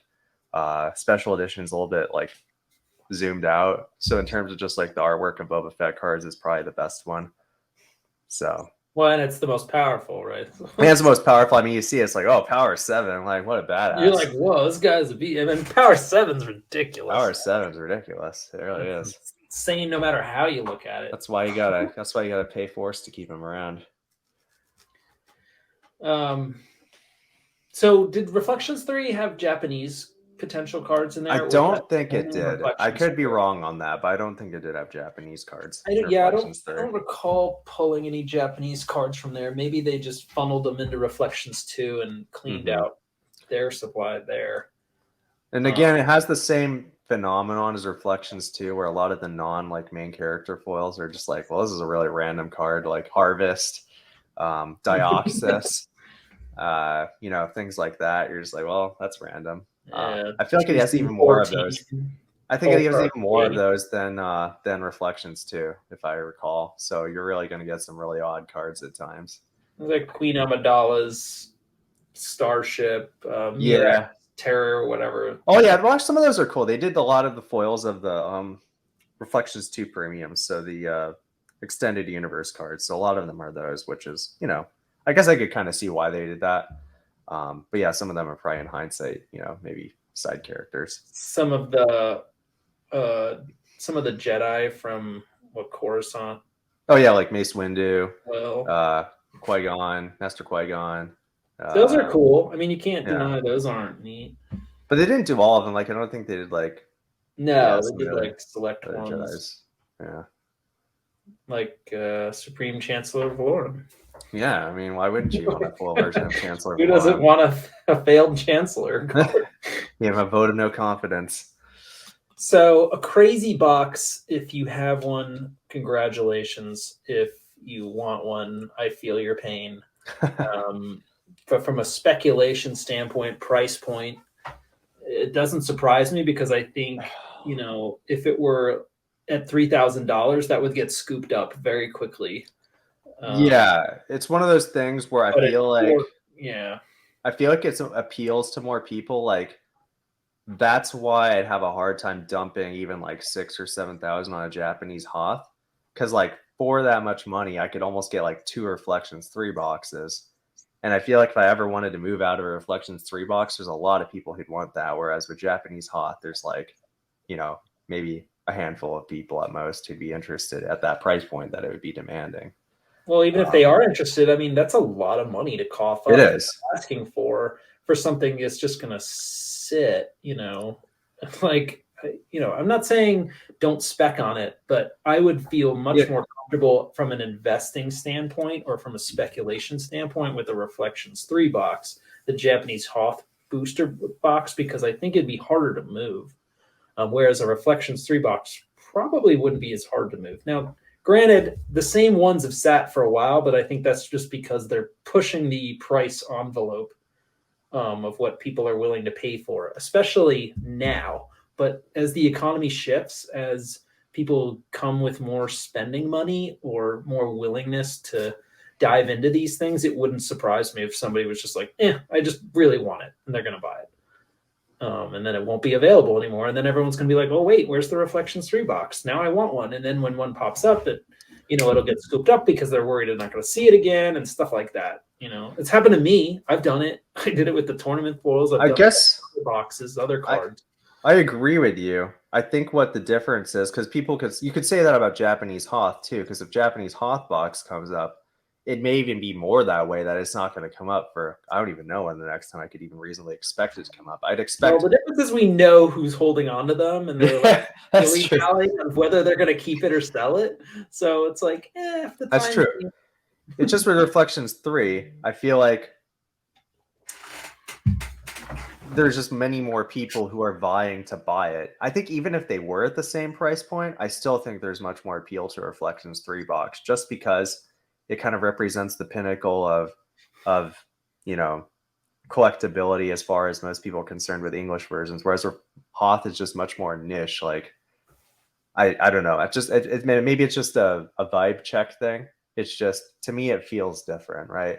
Like a Japanese Hoth box is just kind of rare, and it's like, well, that's rare. Yeah, that's why it's rare interesting. For the sake of rare, but Reflections 3 is like exciting. It feels like there's more exciting. There's a lot of potential promise. Yeah. Like you don't know what's in there because it's covering a wider range of sets, right? So yeah, it's got like, and they have like the foil things, and it's got like the premium things, the like AI stuff. I mean, yeah, it's interesting. Like whereas Japanese Hoth, I mean, it's interesting in its own way, but it's much more, just because of the rarity of it, and you kind of know, like, okay, this has probably got like, maybe a Commander Luke or a Veers or it's whatever. Gonna have a whole lot of back to tanks and yeah. And don't let Kyle open your box, you guys. Artillery remotes.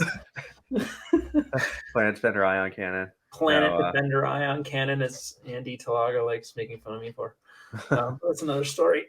But yeah, I totally agree. I think from a box speculation standpoint, that's a pretty strong box too. It's definitely a top 3.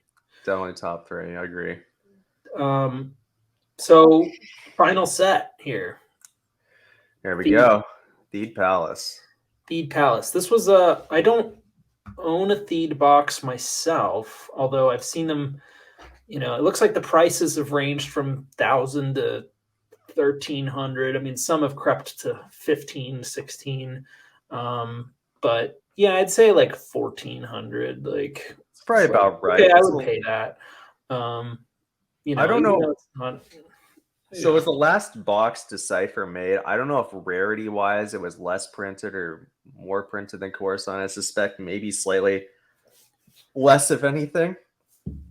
The thing that probably makes it a little bit more, I wouldn't say less desirable, but more common, maybe that's a better way to put it than Coruscant, is that the set was only slightly larger than Tatooine. It's like, I think, got 40 rares in it.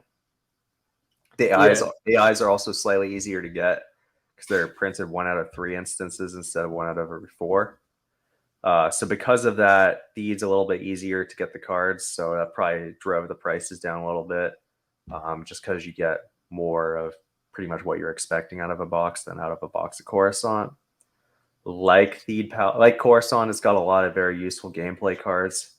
In particular, although I don't think it's in favor at the moment in terms of gameplay, it had a lot of invasion, like the Destroyer Droid, the Battle Droid decks. Although Destroyer Droids, I think, are still pretty good right now, but those were Coruscant. But Battle Droid decks, when those were popular, lots of those cards in Theed Palace. Qui-Gon with lightsaber. Oh yeah, EPP Qui-Gon and EPP Maul. So those are still very useful cards. Those are still good cards. Versions of the Nemoidians. This was a set that, like, I have some booster packs. I'm trying to think of what people pay for the booster packs. I want to say it's like 45, maybe. I think that's kind of on the low end, but I'd believe it. Yeah, maybe 50. I mean, I don't think they're more than that, though. At least not really where they should be. But from a from a population standpoint, I feel like there's usually a box around.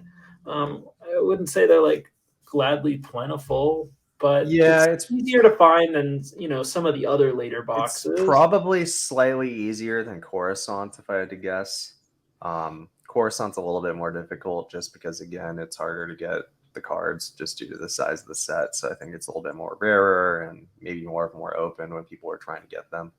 Yeah, I But think this was certainly, one of those sets like people got the complete set to check a box, but I don't know yeah, if it rang with like um, a nostalgic vibe, maybe for some, but I feel like a lot of people would have completed this set later, like as the later in their collection, or one of those things they would have circled back to.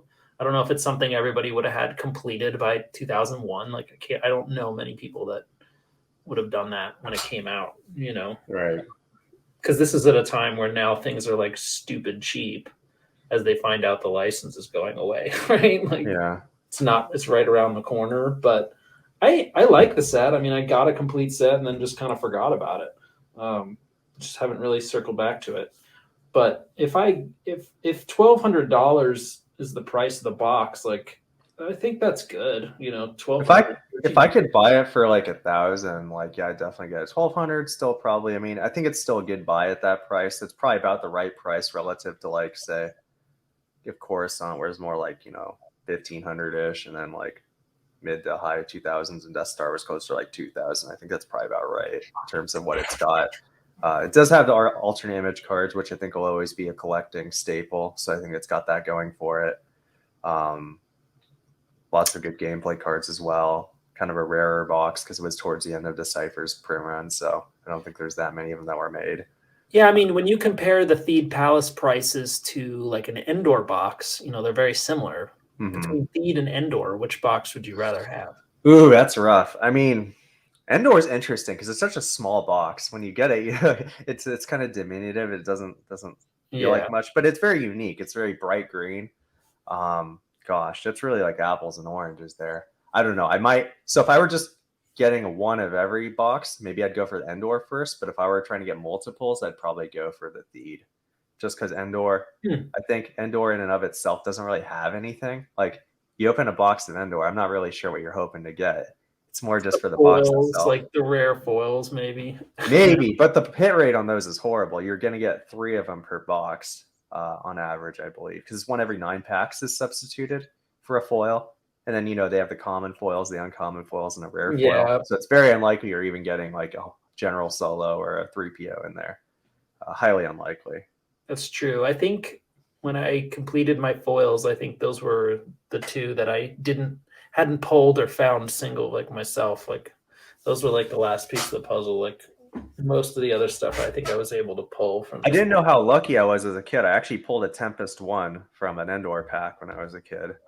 Um, Ooh. yeah, and I remember being very confused as to if I mishandled the card because it had the edge wear on the left of it.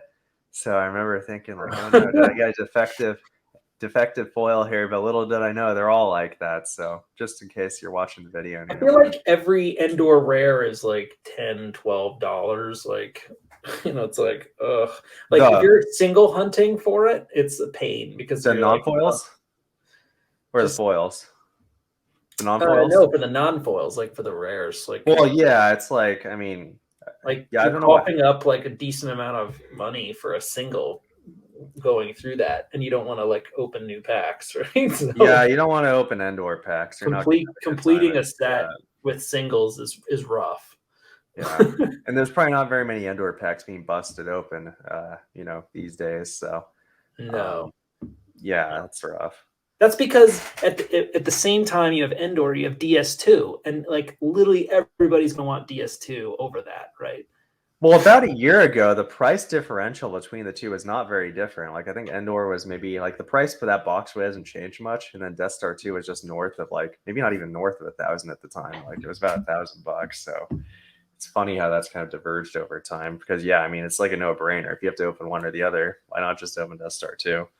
So Coruscant and uh, DS2, still TS2, right? Sorry. If you had to pick between those, Coruscant DS2 has still got to be Death Star 2. Like, Still gonna there's be Death Star nothing 2. like of all the non-foil sets, it just has too much going for it. Coruscant does have the alternate images over Death Star 2 that are, from a collecting standpoint, would drive it, but Death Star 2 just, I think if nothing else, it's just the end of the original trilogy, and that just matters a lot. Lots of good cards. Like, every pack feels like a hit, even if it's not. Um, it just box looks great. Although, of course, on box looks good as well, but it Yeah, I just mean the fact that you could get a Tatooine and a Theed box for less than a Death Star, or the same or less than a Death Star 2 box. I still would go with Death Star 2, just because again, I think I'm biased. I really like it. I think, it's like it's a red box, but it's kind of like a blue chip, of the boxes. Like, usually in terms of these sorts of things, you want to get like the really high end stuff if that's what you're going for. I feel like it'll pay off for you in the end. It's just in terms of what people remember opening, like gameplay, like how it Mhm. looks, just Yeah, everything. It ticks all the boxes. It's just too good. Even at its current price point, I still think relative to everything else, it's still underpriced. Like, I wouldn't be too surprised if, soon it's at like 3,000 or something, just because it's just I that good.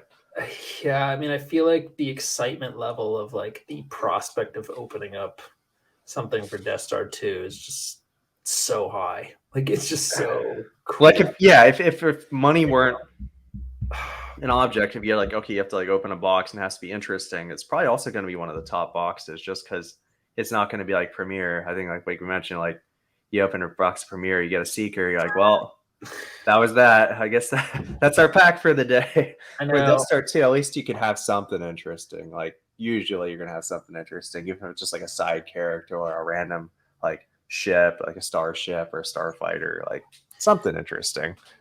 So there's like I mean, I'm trying to think of wrapping this all up, but um, part of me is torn because if you want the excitement of opening up lots of packs, your premier Jabba's Palace, Cloud City, and maybe a New Hope, or like, but I'd put that after all those are going to Uh-huh. be the ones that you could burn through lots of packs and not feel too guilty about because the spread of the cost of the Yeah. booster versus what you get in it is really close.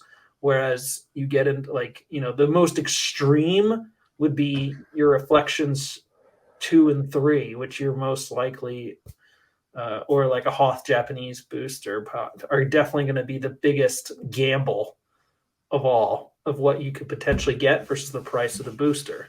And for the excitement value, it's safe to say we all agree like the Death Star 2 is definitely the highest.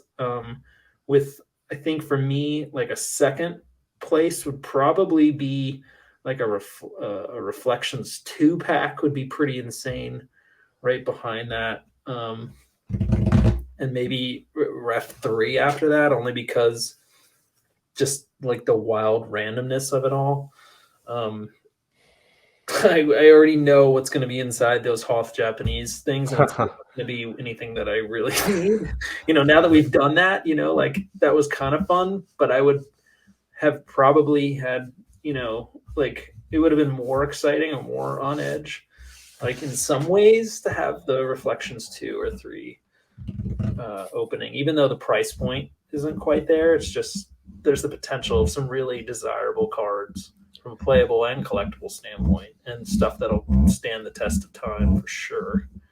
For me, it's between Reflections 1 and Death Star 2. I don't know why. Like, I feel like when Hmm. I open both of those packs, it's interesting every time.